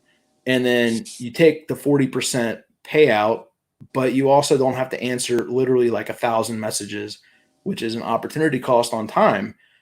Meanwhile, you can sell one snake for $2,000 that is 20 of those and get literally 3 messages. It comes in the mail. They don't even tell you it arrived. And they're like, but not mean that's fine. Like if I guess if you don't want to message me and tell me it showed up, I mean, I usually follow up, but I'm just saying, like, it's mind blowing how polar opposite it is selling at different levels. The sweet spot is like, you know, as far as when it becomes like, you know, not so many questions and this and that, is like, you know, $300, then like up to like 1,400. Then once you get to 1,500, you start getting a lot of resistance on sales. And then of course, look, it's very subjective. It depends on what you're selling, of course, but assuming what you're selling is somewhat in demand and not some ridiculous low quality, like something that no one wants, or especially like a made up gene, then you're going to have problems selling it. But even if it's fairly in demand, it just does not sell quite as easily as them $300, $400, $500 snakes. So I noticed the sweet spot for sales right now in our current market is like, I mean, anything sells, but as far as moving, pretty quick turn time, 1, 2, 3 weeks for me is that like, and what I like to be at is that $300 to like $1,400 range. That is like bread and butter, baby. I've sold like one snake over $5,000. I've sold I think over $3,000, and it took quite a bit of time to move them animals. They eventually sold, but it's just like it has to fit. You know what I mean? Like it really has to fit for it to be right. Like, you know, I sold the lesser Batman male for 4 G's. You know, last week I sold the Hurricane Clown for 6 G's last week as well, and it was a great week. But nice. I even had the lesser Batman listed before, and then I decided to keep him, and then I actually got a clutch out of him, and then I was able to put him back up. So truly a blessing to be able to play on that level and get a taste for it and see what it's really about. And it's quite inspiring. And I really think that Morph Market was the ultimate playing field leveler. Yeah. For everybody. Anyone can get, like, literally one of my local buddies, he's not in the snake game, but he knows what I do and we're close friends. He's totally like, some of my closest friends aren't even in reptiles. It's fun because then you just put all that shit aside and then you just have fun with your buddies. I mean, snake buddies are cool too, of course. It's even better, I guess, but just a lot of local people aren't into snakes. So he was like, dude, I need money. He was in the concert business. He would book bands. So the coronavirus closed down his music venue. Wow. It really screwed like a lot of my buddies locally, man. Like I got one buddy that owns a little restaurant. He opened it up in October. Drunken Hog Barbecue. Anybody that's local to like the Cincinnati area should totally check them out. And, you know, he opened in October, started getting traction, this and that. And then boom, it's just like, you know, like closed right when you're getting traction. Yeah. My buddy booking bands, man, just huge in the local music scene. He'll be like a legend when he's older, dude. Like, you know, the way he books shows and stuff. And I'm sorry I'm looking at the comments. I haven't even looked at any. But he was like, dude, I'm gonna start a new business up. He was like, I'm going to start cleaning people's gutters in their house. And it's just been truly inspiring to see how simple it was for this dude to set up a company and be a player in the local market through advertising on Facebook. And I kind of helped consult him on starting the business. You know, I like social media and this and that. And he was like, dude, I need a logo. I was like, well, you know, my route was kind of expensive. I paid $2.99 for him. I was like, go on Fiverr, dude. Just go on Fiverr. I think he paid $25.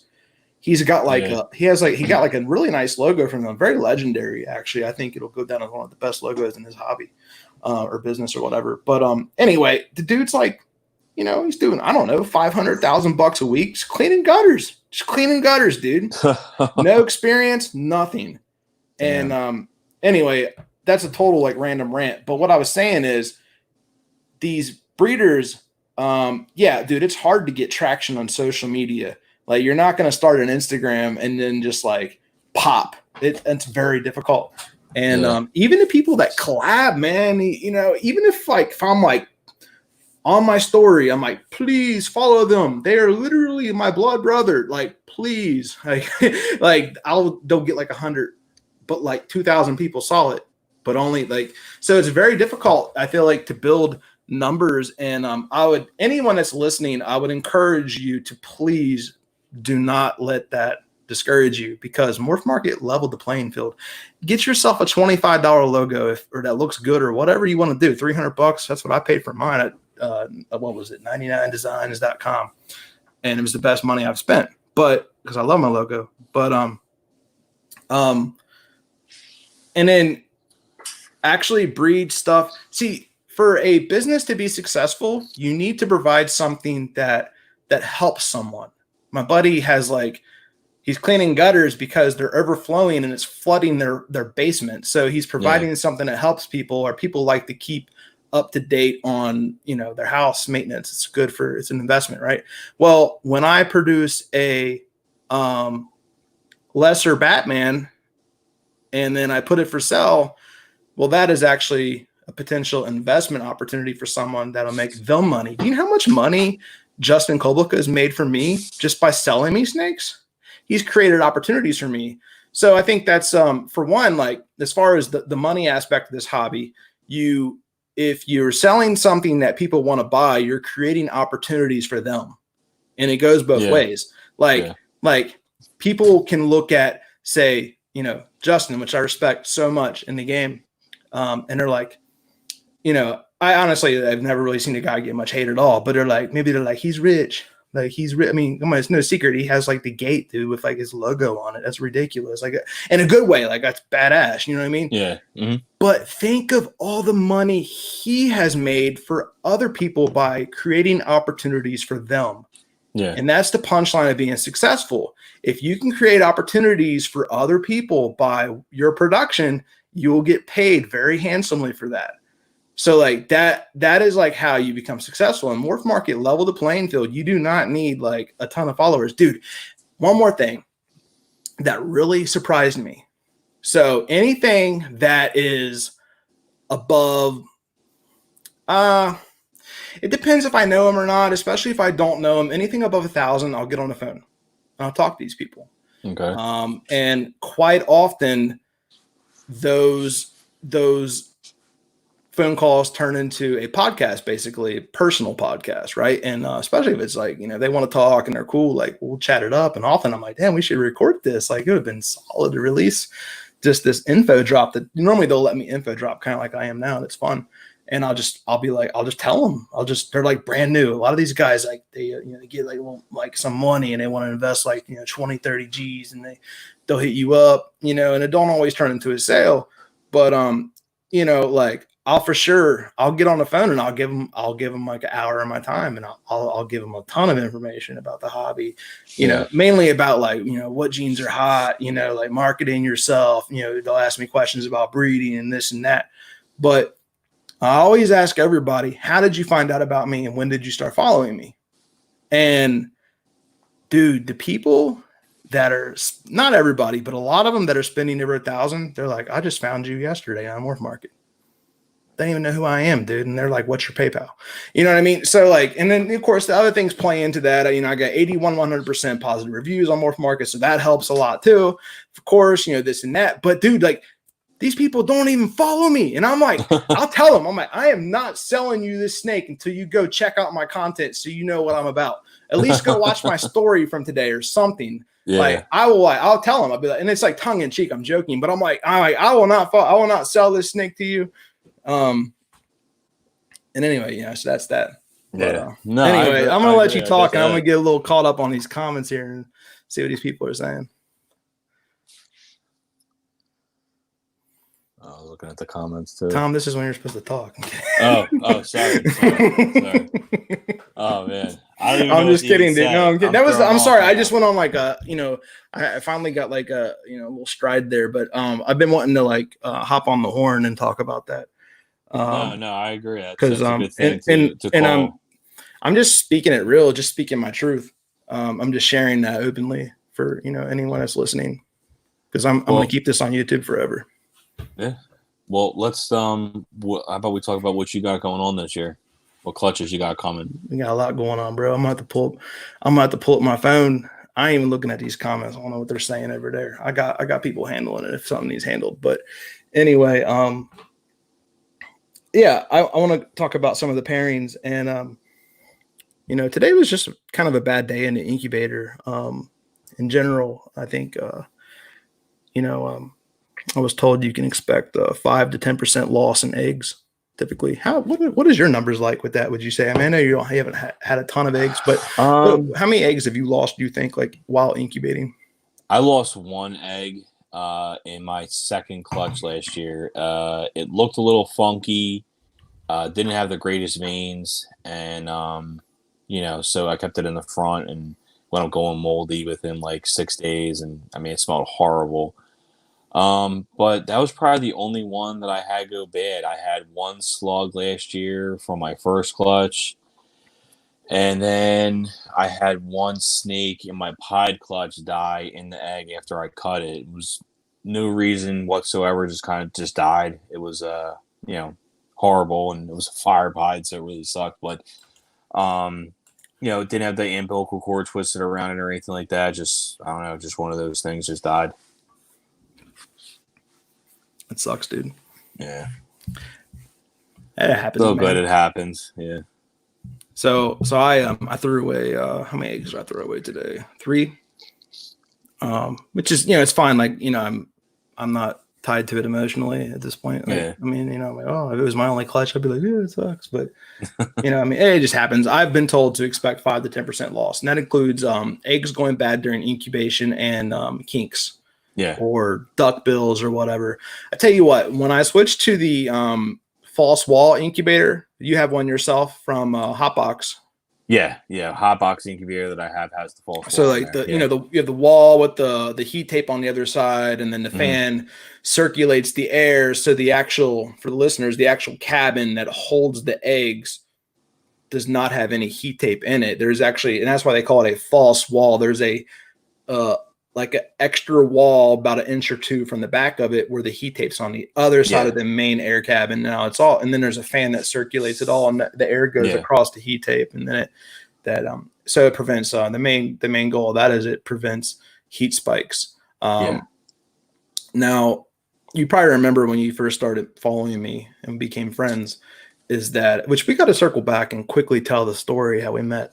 We didn't do that. We should have done that up front instead of talking about random stuff. But anyway, I used to have heat tape on both sides of the incubator, and there was just like a fan at the very top of it that I got from Helix. You ever call it Helix? The guy there, that Helix. No, I've never messed with them. Super nice guy, man. Like that dude, he will give you a podcast every time you call him. What I mean by that, he'll just talk to you for an hour and just help you in anything. Because I think he just like kind of just. He's not like that busy, but as far as just whatever he's doing, but he helped me a ton, dude. When I wish I knew his name. I forgot his name, but it's the owner of Helix. I have a lot of Helix thermostats, and he sold me the fan and all that for my incubator. And dude, he was, man, dude, people that dealt with me when I first got in, I was the worst. I had so many questions. It's very, and I'm glad I don't have to really be like that now. I always ask questions for sure, but it's humbling when someone really takes the time to help you. For sure. It's win-win. It's rewarding to do that. But even if there's no money involved, it's always good to have those. No, you definitely need help in this hobby to start out. You need to be able to have someone that you can call at the drop of a hat to be able to help you out with something when you have a question. And I think that's really important to have someone like that. So, and my numbers are still, I would expect to lose 5% of my eggs. I don't mean to discourage new people, but it just is what it is. People will respond and say, they turn like a green color. It was like just greenish, purplish almost I think, like a bruise. Right. And they smell funky. It's hard to explain it. Horrible smell. And fortunately, it's not like it's an infection or virus in your incubator. It's not the corona. It's not the Rona. But, it's just some eggs just don't have good days and they go bad. So I don't know what causes it. If they start getting, and it's not like mold. It's just I think they die. I guess like the veins. I was thinking whenever I have a podcast, I think about it all day. Sorry, I've been thinking about this all day at TR. No, that's cool. But I've been looking forward to it. And I think. Yeah, I love your dress. Go ahead, shut the door. That's adorable. See, but that's life right there, Yeah. That's cute, man. I got a stepson that's 14, and hopefully me and him can become closer. Me and Ada met 2 years ago. A lot of people don't know that. They would probably assume we've been together a long time, and we actually have known each other less than 2 years. Yeah, oh, Jeff Washburn, Helix Controls, great guy. I need to call him sometime and touch base. It's been a long time, but anyway, and see if he ever dropped that. He told me he was going to drop a new thermostat back in like 2015, like because Helix is only like 1 degree at a time, and how he what is it, Herpstat 2 or whatever Herpstat, you can do like the dot 0.1, 0.2, 0.3 degree. I don't like that about the Helix, how you can't like go very specific on the degree. but no, I was saying that's cool, dude. Don't worry about any interruptions, and if you have to handle something, we could totally mute you. And I can go on another. My room's in the basement, and their playroom is over on the other side of the basement. Tell them to pull you up on YouTube. Down there. They don't even have a device to do that. My oldest is 5 years old, so can't do that yet. But no, like I think family time is great, and I really respect it about you. You're such a great family man. Thank you. I try. They keep me busy. Wish I had a boy, but yeah. That's how it goes. That's how the cookie crumbles. They say life gives you what you need. Yeah. No, I love them to death. I mean, I put it up on Instagram stories before them. They'd put makeup on me and stuff like that. I don't know if I saw that one. Maybe I did. I can't remember. Maybe I do remember that. But they put makeup on me. It's what you got to do as a dad. It's what you got to do. You got to take one for the team. Oh yeah, of course. Like they say, when a kid calls you on a fake phone, man, you answer that fake phone. Yeah, that's right. That's right. I think when you start reframing everything in life, that life gives you exactly what you need, even if it's bad, I think that's a game changer. Yeah. Because even like today, I lost those 3 eggs, which, I mean, that's part of it. We'd already discussed that. But what I'm saying is, like, any type of loss that you have maybe makes you reassess your current situation and what you're doing. I actually started because it's easy. If you start seeing eggs going bad in your incubator, it's easy to think that I'm doing something wrong. Yeah. When it really should be a numbers game where there's a lot of data. Like it's especially because I used to be a professional poker player for like, I mean, I say that kind of loosely. I wasn't like, I don't have a badge or nothing, but I really did play professionally for like 2 or 3 years, and I completely paid like my college tuition and everything with online poker. Nice. And so I'm a numbers man. And so you can't be emotionally attached to odds at all. And odds on clutches is, per egg. And just like odds in poker is per hand. So say, you get like a terrible poker hand. Do you play poker, by the way? No, I don't. I'm not good at stuff like that. These days, man, I play. These days, I play Uno. I'm retired from poker at this point. I'll play a little bit in casinos here and there, but that's just strictly for fun now. It's I'm certainly out of the gambling scene, 100%. But so a lot of these poker players, and this is before Snake. So a lot of these poker players, they would be like, "Oh, I'm due for like a good hand. I'm due to win." Like I've had 7 bad hands in a row. Like, come on, I'm due for it. But actually, you're not. It's per hand, the odds, and odds have no memory at all. So when you are dealing with eggs, especially when it comes to odds, people. I mean, I don't see this too much in our hobby, but people will be like, I haven't had I keep on hatching males, and I understand it is true the odds do even out, but it really is odds per egg, and the odds have zero memory of what happened yesterday and the day before. So, and getting back to what I was saying about the bad eggs, you really want to have like a big number to assess if you're doing something wrong. I would expect 5 to 10% eggs going bad, but it's easy to get in your emotions and start thinking. So, what I was saying, it's good though, because I was like, maybe I'll change something, because I switched to the HatchRight this year. I wanted to try it, and then me and you talked about that. You're going to go HatchRight? Or you already were, right? I used HatchRight last year. Yeah. I had put them on the light diffuser last year. On top of the HatchRight with the press and seal.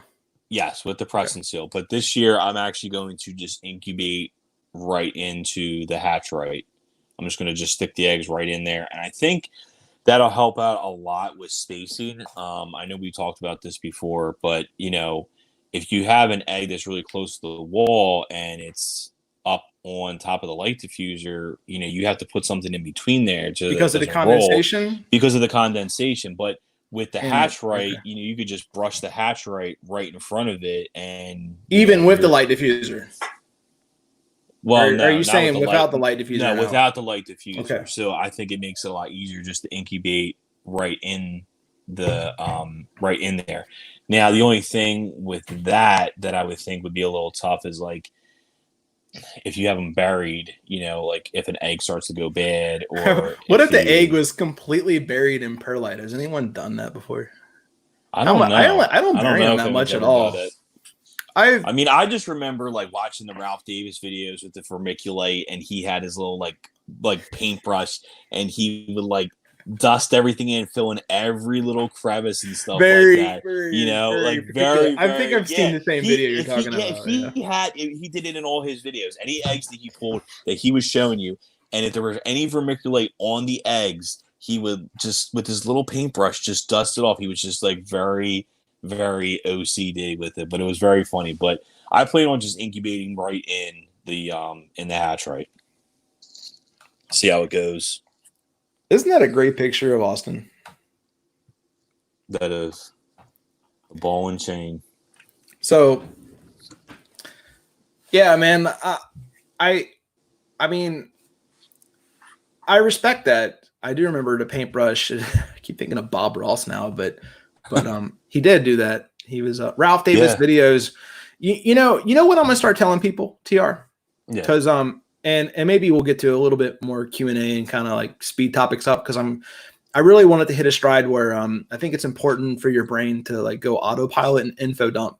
I think it's very important to keep a healthy brain, because it allows more information to come in once it's out of there. I'm a firm believer in that. That's why people that hoard ideas and don't share with people, they typically don't get new ideas. So as soon as you get like a new idea or like something, you should just put it out there, because then the universe just gives you a new one. Anyway, not to get like woo-woo, but that's what I believe. And it kind of makes sense, because I think, if you just hold a placeholder thought, well, how can a new one come in? Our brains are only so complex, Yeah. And we have memories, so that's good too. But for the first time, I think I've completely lost my train of thought there, which is good. So that's a fresh start. Tell me if there's anything to wrap up on that, and then we're gonna start some new topic. No, I think we can wrap that up. I mean, basically, I didn't really say what I was thinking about doing differently. So, I had 2 eggs go bad today, but they were kicked out eggs. They were already kicked out. And I've had great success hatching kicked out eggs, actually. I know people, you know what I mean by it? I guess we should not take things for granted, especially for people that are maybe listening that are new, or they're like even in their car driving. Like, so what I mean by kicked out egg is when a female when she lays her eggs and she wraps around them, which to create the clutch, sometimes you'll open the drawer and there will be a couple eggs loose from the snake, that's not in her coil. And I think it's probably best to get to them eggs quicker than later, because because the female can actually generate heat through vibrations in her body. Plus, I guess depending on if they're on the heat tape, that might help them too, or whatever. But so I think obviously nature knows best, right? So people would say, the female are like, screw these eggs, they're not good, we're going to kick them out of here so that they don't mess with the other ones, because they somehow know that they're not good. But that's actually not always true, because maybe our incubators do a better job and they wouldn't have made it with her. I don't know, but that's definitely a possibility. For sure. It's interesting. A good point. All these snake breeders, like, it's basically a big experiment in collaboration. With humans, and hardly any of us have like scientific knowledge through colleges. Not to say that college is the answer, but like no one really has degrees and stuff like that. So it's kind of cool. It's just like a big experiment. I don't know.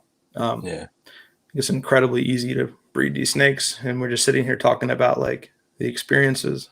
But at the same time, it's not easy to breed snakes. I mean, especially if you want to have an operation and you wanted to. Here's the thing. It's definitely stressful. It can be, for sure. And that's why, got to get your ducks in a row, man. And you got to have like backup upon backup upon backup of things. And, you know, my dad helped me a lot when I started this business. And the principle that I built this business on is I want it to be sustainable, and I want to be able to do everything by myself if I have to. You know what I mean? Having help is great and stuff, but like it needs to be a system that can be duplicated. And because I really don't want to go back to a day job. I love breeding snakes and I love the freedom. I just love it, dude. And like, and I know it's so many people's dreams, and I don't mean to front that and brag. I actually wish that for everybody.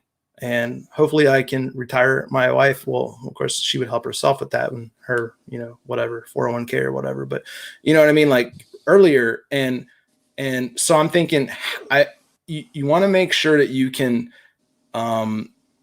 take hits and you can adjust and keep, you know, evolving to overcome scenarios and stuff like that. So you always have to be adjusting. Anyway, all right, I'm done with these rants. I'm starting to get weird. I feel like it's fun, dude. I love it, man. I love it. It's not. It's hard to have conversations with people these days. It just is, man. Most people just want to like talk and not listen. So you're a good listener, man. I appreciate that. Yeah, no problem. No problem at all. All right, you pick the next topic. I'm done. We actually didn't finish about pairings. Oh yeah. So yeah, it's let's take a look here. We'll go real quick through it. I've been kind of private a little bit. I mean, I show my clutches. So here's what we got. We hatched out spot nose clown to firefly het clown that was laid 228. I don't really know when to start the season because I always have stuff hatching like every month of the year. So I don't know if you should go by when the eggs are laid or when they hatch. I'm not real sure on that. I guess do you know what most people normally go by with that? Because I was kind of curious. Like, for what? For like if you like, well, I know if a baby's hatched in 2020, it's hatched in 2020. But when the clutch count, you know, people are like, "I'm like TR. How many clutches did you have last year? Does it count like when they are laid the year they're laid or the year they hatch in?" If it laid in 2019, I would count it as like a clutch you had in 2019, but the babies are going to be 2020 babies. So, I mean, I guess it depends on what you're going off of, how many babies you had in 2020 and then 2019. So, you know, I mean, it don't really matter. I'm just curious what, you know, you thought about that or what you knew. Yeah. I guess I'd say like if you when they're laid, it's you have your clutch and it's a 2019 clutch, but then they're going to be 2020 babies depending on when it was laid. Yeah. Cool, because I was thinking about actually changing that to when they hatch. Then I could flex my 2020 numbers a little bit more, but because I didn't exactly keep count last year. I mean, it's certainly the data is there somewhere, but I never like purpose. You know, how people forget how old they are. I kind of did that with clutches. Yeah, anytime someone asks me, I always want to say like 20 something, but I'm not 20 something at all. Far from it. So, you know, yeah, I get what you're saying there. So I did have stuff hatch in January, but we'll call that 19. So my season started in February 28th. I got the first clutch. I got 2 in one day. It was the firefly het to spot nose clown. Terrible odds, you know, respect to the animals, but it was just bad odds as far as my opinion. I think it was like 4 males, 1 female, no fire spot nose clowns. Like I did like 2 visuals. It's just, you know, I have a YouTube video I'm going to release on that soon. Before the next one hatches at least. And the Super Mojave leopard, I hit that crazy purple snake in there. Oh, okay. I think I remember seeing that. I don't know what that is, so we'll leave it at that. I got a clutch hatching in probably 3 days. It's a butter red stripe clown to cinnamon leopard het clown. I cut those already and peaked in. Looks like another bad odd clutch for the most part. Let's see. I mean, it sound like such a downer there. Like there's beautiful snakes, but I really wanted to see the leopard cinnamon butter red stripe clown, and I'm pretty sure it's not in there. I'm pretty sure there's no quads, no triples. I'm not even sure there's a double in there. I seen a butter clown and like 2 leopard clowns. They might one or two might have red stripe. It's red stripe's a little like low key kind of enhancer. Yeah, on some I would of have them actually combos. liked to have seen the red stripe cinnamon leopard clown. That would have been really cool. Even just cinnamon red stripe clown, I think would have been really cool.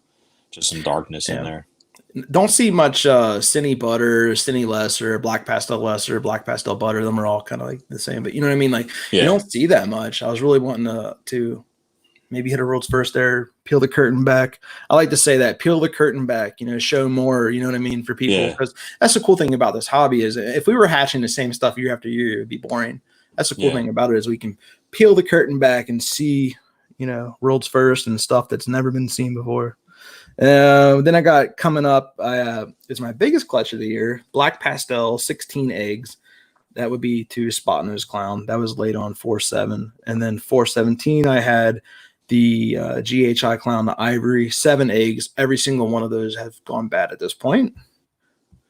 420, we had Red Stripe Butter Clown to Fire, 11 eggs. 422, I have Spot Nose Clown, the Yellow Belly Het Clown, 6 good eggs. I was pretty quiet about that one. That one kind of slid in there. Butter Red Stripe Clown to Pastel Inchy, 11 eggs on 424. This is what's in my incubator right now. Butter Red Stripe Clown to Firefly, 9 eggs. So we're going to have a lot of Red Stripe Het stuff coming up for sure. That'll be my main feature this year, I think. OD Inchy Clown to Pastel Leopard Het Clown, 7 eggs. I tossed one of those in the garbage today. That was the kicked out one, I think. Something like that. Spot Nose Clown to Leopard Cinnamon. I got 12 from her. And then that was on 510. 510 2. This is where I hit. This is last Sunday. I hit 4 clutches in one day. Desert Ghost, Het Clown to Clown, 5 eggs. A little bummed on that one. I was hoping more since she's so big. And she took off 3 years. I bought her in 2000. She was a 2013 clown. She arrived in 2014. I popped off a clutch in 2016, paired to my pastel clown, kept back all the females, kind of like you did. Yeah. them OD leopard clowns. Yeah. And then she just, her and her sister, they both took off 2017, 2018, and 2019. It was crazy. No, one of them did late last year. That's where I got my blackhead clown stuff. But I was a little disappointed. They got so big. Like I was like, great. At least I'll maybe have like a dozen eggs. But I'm really not one of them breeders to like complain. I really don't. I'm just I'm humbled by the 5 eggs. I wish it would have been more though. But then there's wrap it up. Banana Clown to Inchy. And then Pastel Highway to Inchy Yellow Belly, and then Banana Clown to Mojave. So we're at 15 clutches for the year. So that's the whole thing. So it's turned out to be a pretty solid year. You can see I'm still breeding a lot of those 1 and 2 gene females, and some of those have already been, you know, like kind of spoken for. I'm kind of just, you know, I'm purposely keeping my numbers down. Actually, a lot of people would hoard them, but I don't want to get too big. I like the 35 to 50 clutch range. I can't really see myself getting much bigger than 50 clutches a year, probably all time. Maybe 60. I just think it'd be a shit show, like, you know, more than that, dude. Yeah, you figure, the one thing I was taught going in was you figure an average of 6 eggs per female. So that's kind of what you would figure on average. So 6 times, especially when that 50. 5%'s factored in, at least I would say, it's pretty accurate. Yeah, and then whatever 6 times 50 is, you know, there you go for the possibility of. I'm terrible at math. What is that? I don't know what it is. Is that 250? So I'm curious now. Someone has a calculator that's watching this can let us know. If someone has half a brain, can you chime in on that? 6 times 50 because we're not. Oh, 300. Wow, that's terrible. I should have known that. I didn't think too hard. I purposely don't overthink them things. I'm like, the calculator knows, man. It just knows. I use the calculator for everything. I'm terrible at like math. Like I need a calculator. I'm sorry. I'll admit it. I do. Do you use the Morph calculators? I will if it's something that I'm not like sure like what the odds are or something like that. but I used it I think last year. I haven't used it at all this year. I mean, pretty much this year I'm pretty much know exactly what I'm going to get. All right. I think it's not like, I mean, honestly, I haven't hopped on a calculator in a while. It's just because you're kind of doing the same stuff each year, and it just kind of comes second nature. And I like being surprised anyway. So yeah, I mean, I think I would probably use it more for like what the odds are of getting it. Like I have the 2 double head dreamsicle girls to a double head dreamsicle male that I got from you. So I'd probably put it in there to see like what it is I would get as far as like odds and stuff like that. Like what are my odds to get, to hit on certain stuff and everything. But it's pretty obvious. Like I know I have the possibilities of getting basically. 100%. Someone just wrote you and said that the clown female finally ate again. Who's that, Matt? Oh, okay. Nice. Very well. No, wait.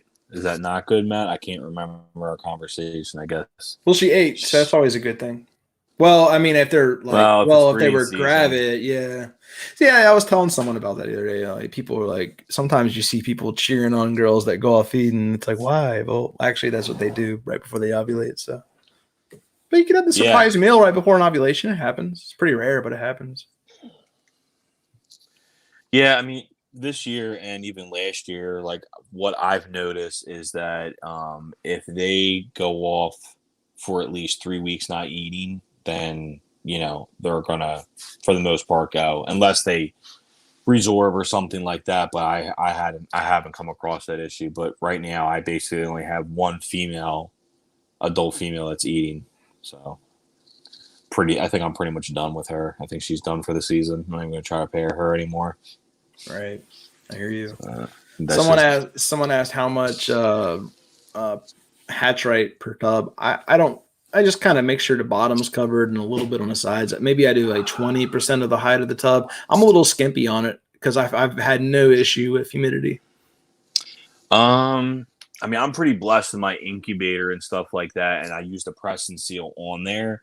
So I don't have any water bottles or anything like that in my incubator. Basically, everything for humidity wise is basically in the tub. I didn't go to the container store and get those tubs like you have. I definitely want to get them at some point, but I just have basically the regular 6-light Sterilite tubs. Yeah. And I basically would fill, I'm looking at them, there's basically like a little line that goes across it. It's probably maybe an inch thick, an inch wide. Yeah. And I would just basically fill it up to that. Basically, that's as high as I would go with it. See, with the HatchRight, it has like the water crystals in it and stuff like that. Like it's ready to go. You don't have to add water. I mean, I probably could add water to it a little bit just to make sure that there's enough in there, but I don't think that's necessary at all with the HatchRight. What the hell is HatchRight anyway? Is it perlite with? It is perlite. Water?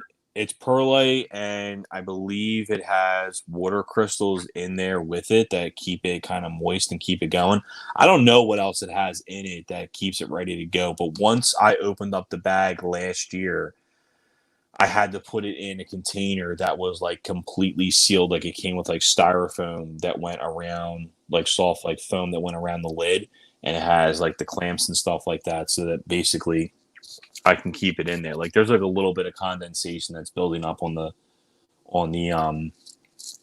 tub, but not much. So that's what you keep it in. I keep it container. It didn't come in that. Well, it's not styrofoam container. It's a plastic container, but if you can picture what I'm saying, it has like basically like to keep it airtight. It has like just this rim of like soft foam that goes around the top, and when you put the lid on, it has clamps on the sides and on the front and back, and you clamp it. And it keeps it nice and airtight in there. So basically, the HatchRight is it's ready to go. Like there's no air gaps whatsoever in that container.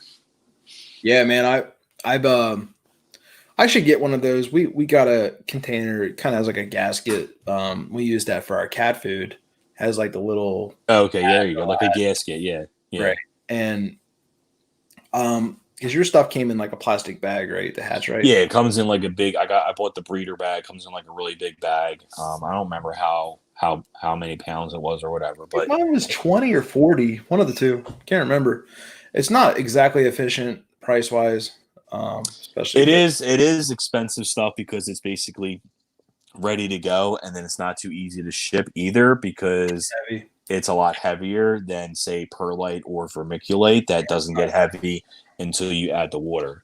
So I mean, it's all on like the preference of, I guess, like what you want. Like I went to the hardware stores and was looking for perlite and I couldn't find it where it didn't have the fertilizer in there because you wanted to have no fertilizer.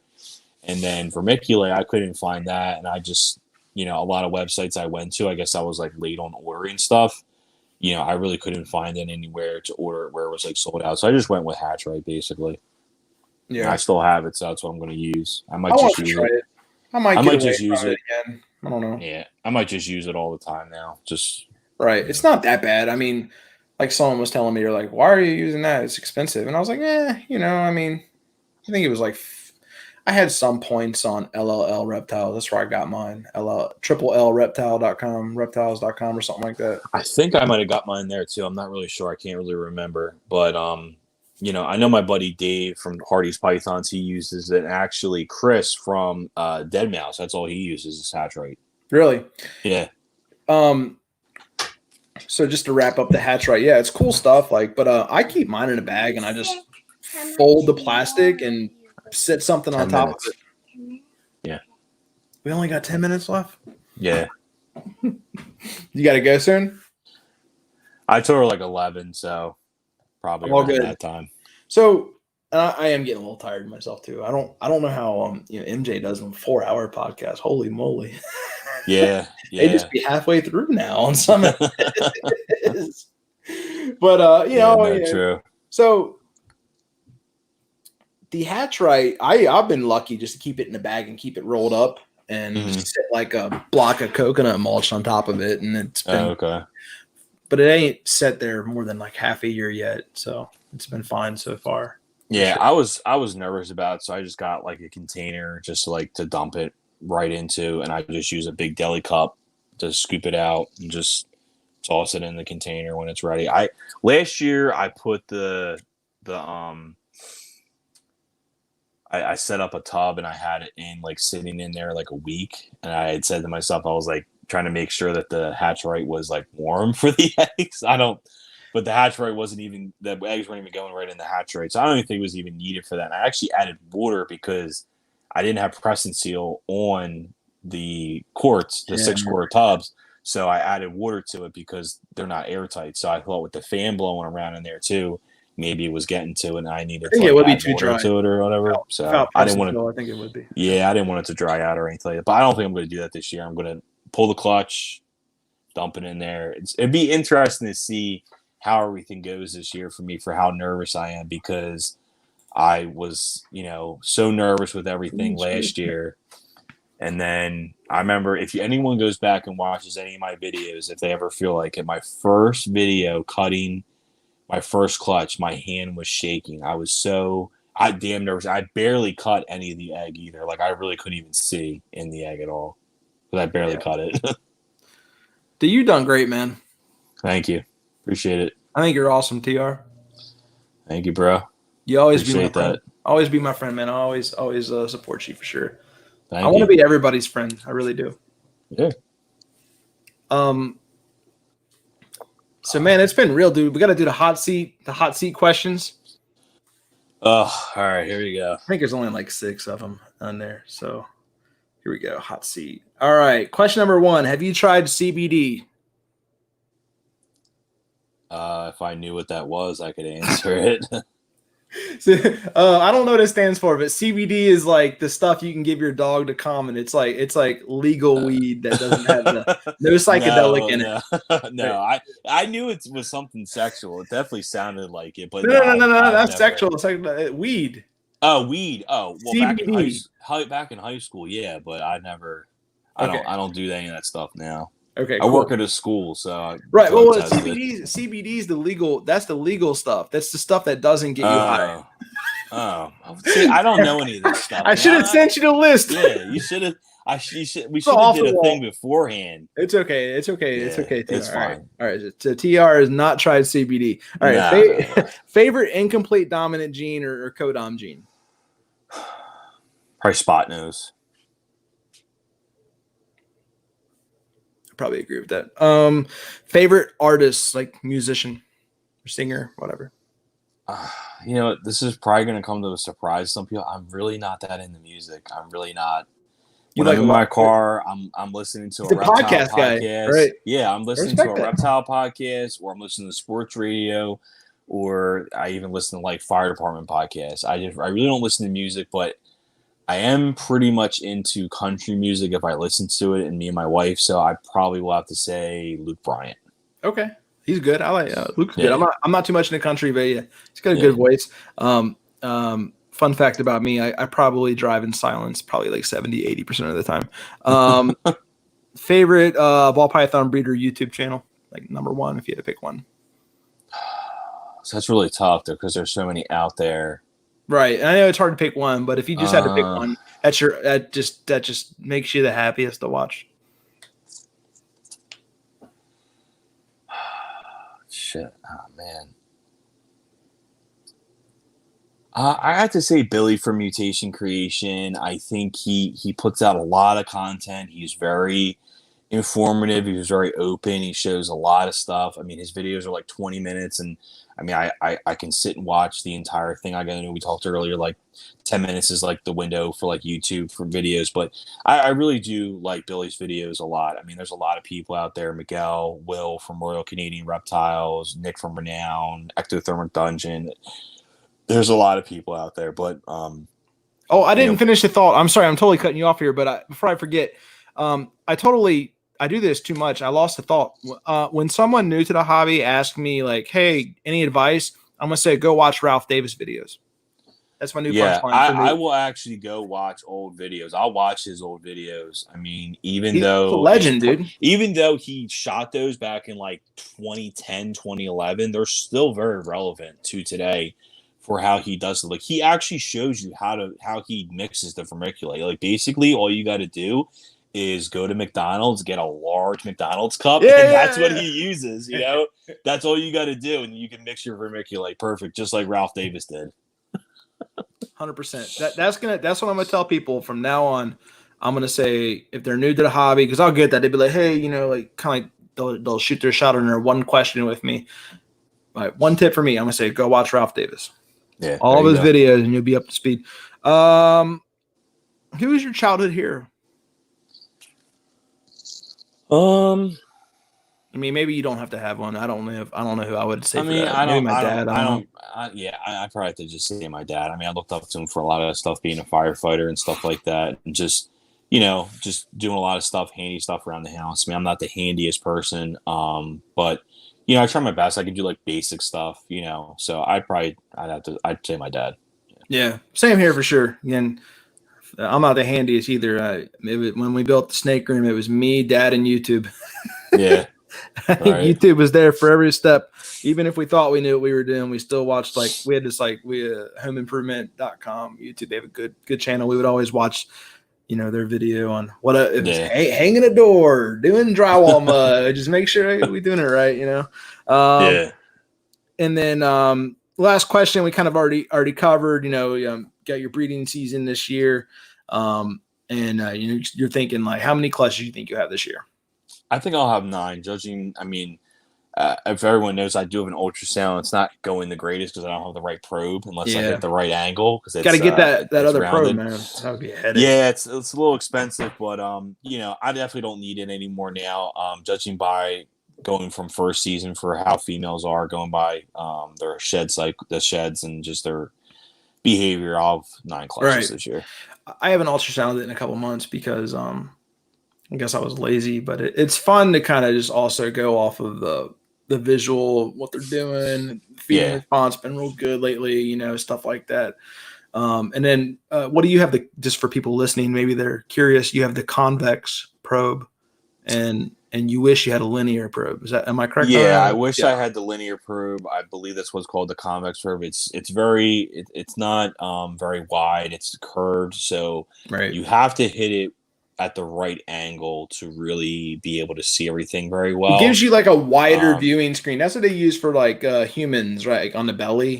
Don't they use that type of probe so it shows like a wider view or something like that? I'm guessing sure they do. I mean, you can see stuff on when you put it on the side and stuff like that, but really the sweet spot is very much that middle spot. And you definitely need a good amount of I mean, what makes it hard is you need a lot of gel.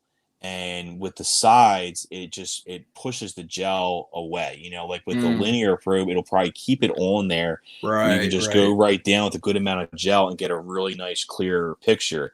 I was actually talking to someone, and I God, their name is escaping me. If they're watching this, I'm sorry, but they actually said they use a rectal probe, but they don't put it in the snake. They put them in the tub with water, and they just take it and just go right down the belly, and they just get a really good picture. Like a water probe, right? Well, yeah, because it's waterproof, so they can just put it right in there. Do you put it in a rectum or do you do it on the side? No, they do it right out on the side, and they just put them in the water. All right, so, threw me off there, TR. No, I don't do it, but that's what they said. I had to ask, like, are you putting it in there? Because I mean, a rectum but they don't. You get is probably that big. Yeah, no, they don't. They just run it down the side. All right. Yeah, I've heard of the water probes before. You just suspend them in water, but I like keeping the snakes in the tub where they're at. But anyway, man, it's 11:01, dude.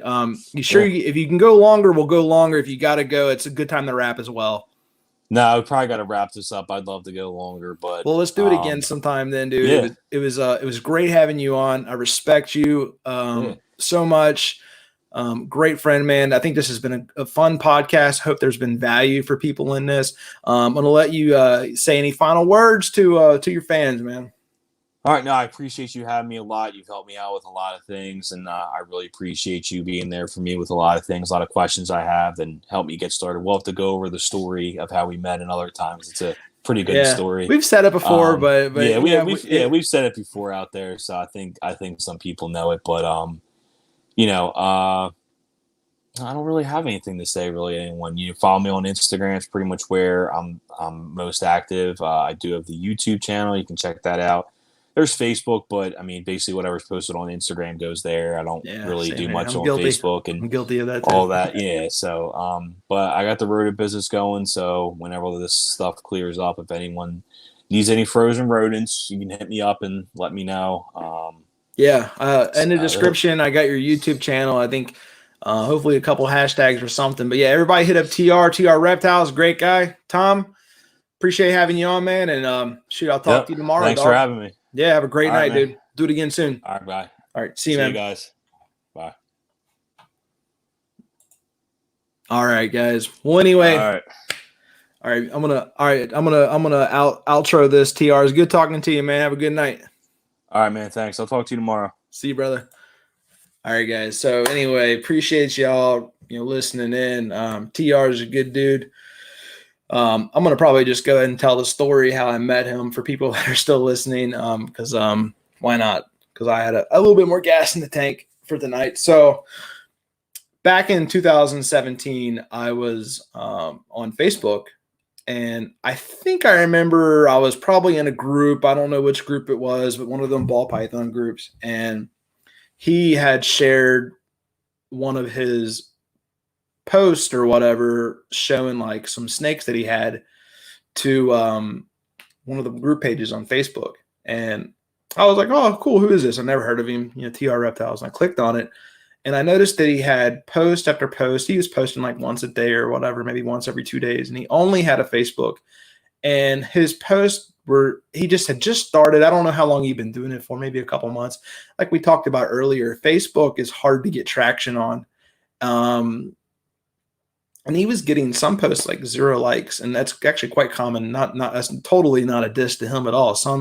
It's very hard to get likes on Facebook starting out on a business page. And I just noticed that he had a lot of passion, a lot of hustle. He was proud of what he was doing, even though he wasn't getting much traction. He was literally like just posting. Some would get 0 likes, and I was like, dude, you got to come on Instagram, bro. I was like, you'll get more traction. I just know you will. And at the beginning of this podcast, he celebrated having 7,000 likes follows on Instagram. So, and it's not all about the numbers for sure. And many of you guys are still striving, but just don't give up. Keep going. It's really all about, you know, the friendships you make and the product you produce. It's really not about having, you know, tons of followers, because often some people fall off anyway. So, you know, followers don't pay your bills. That's for sure. So anyway, well, it was great having you guys on here tonight. This is fun. I don't know how often I'll do these. Who knows? Maybe it'll be a couple more years and I'll do another one on here, or maybe it'll be next Friday night. So we'll see. Cheers.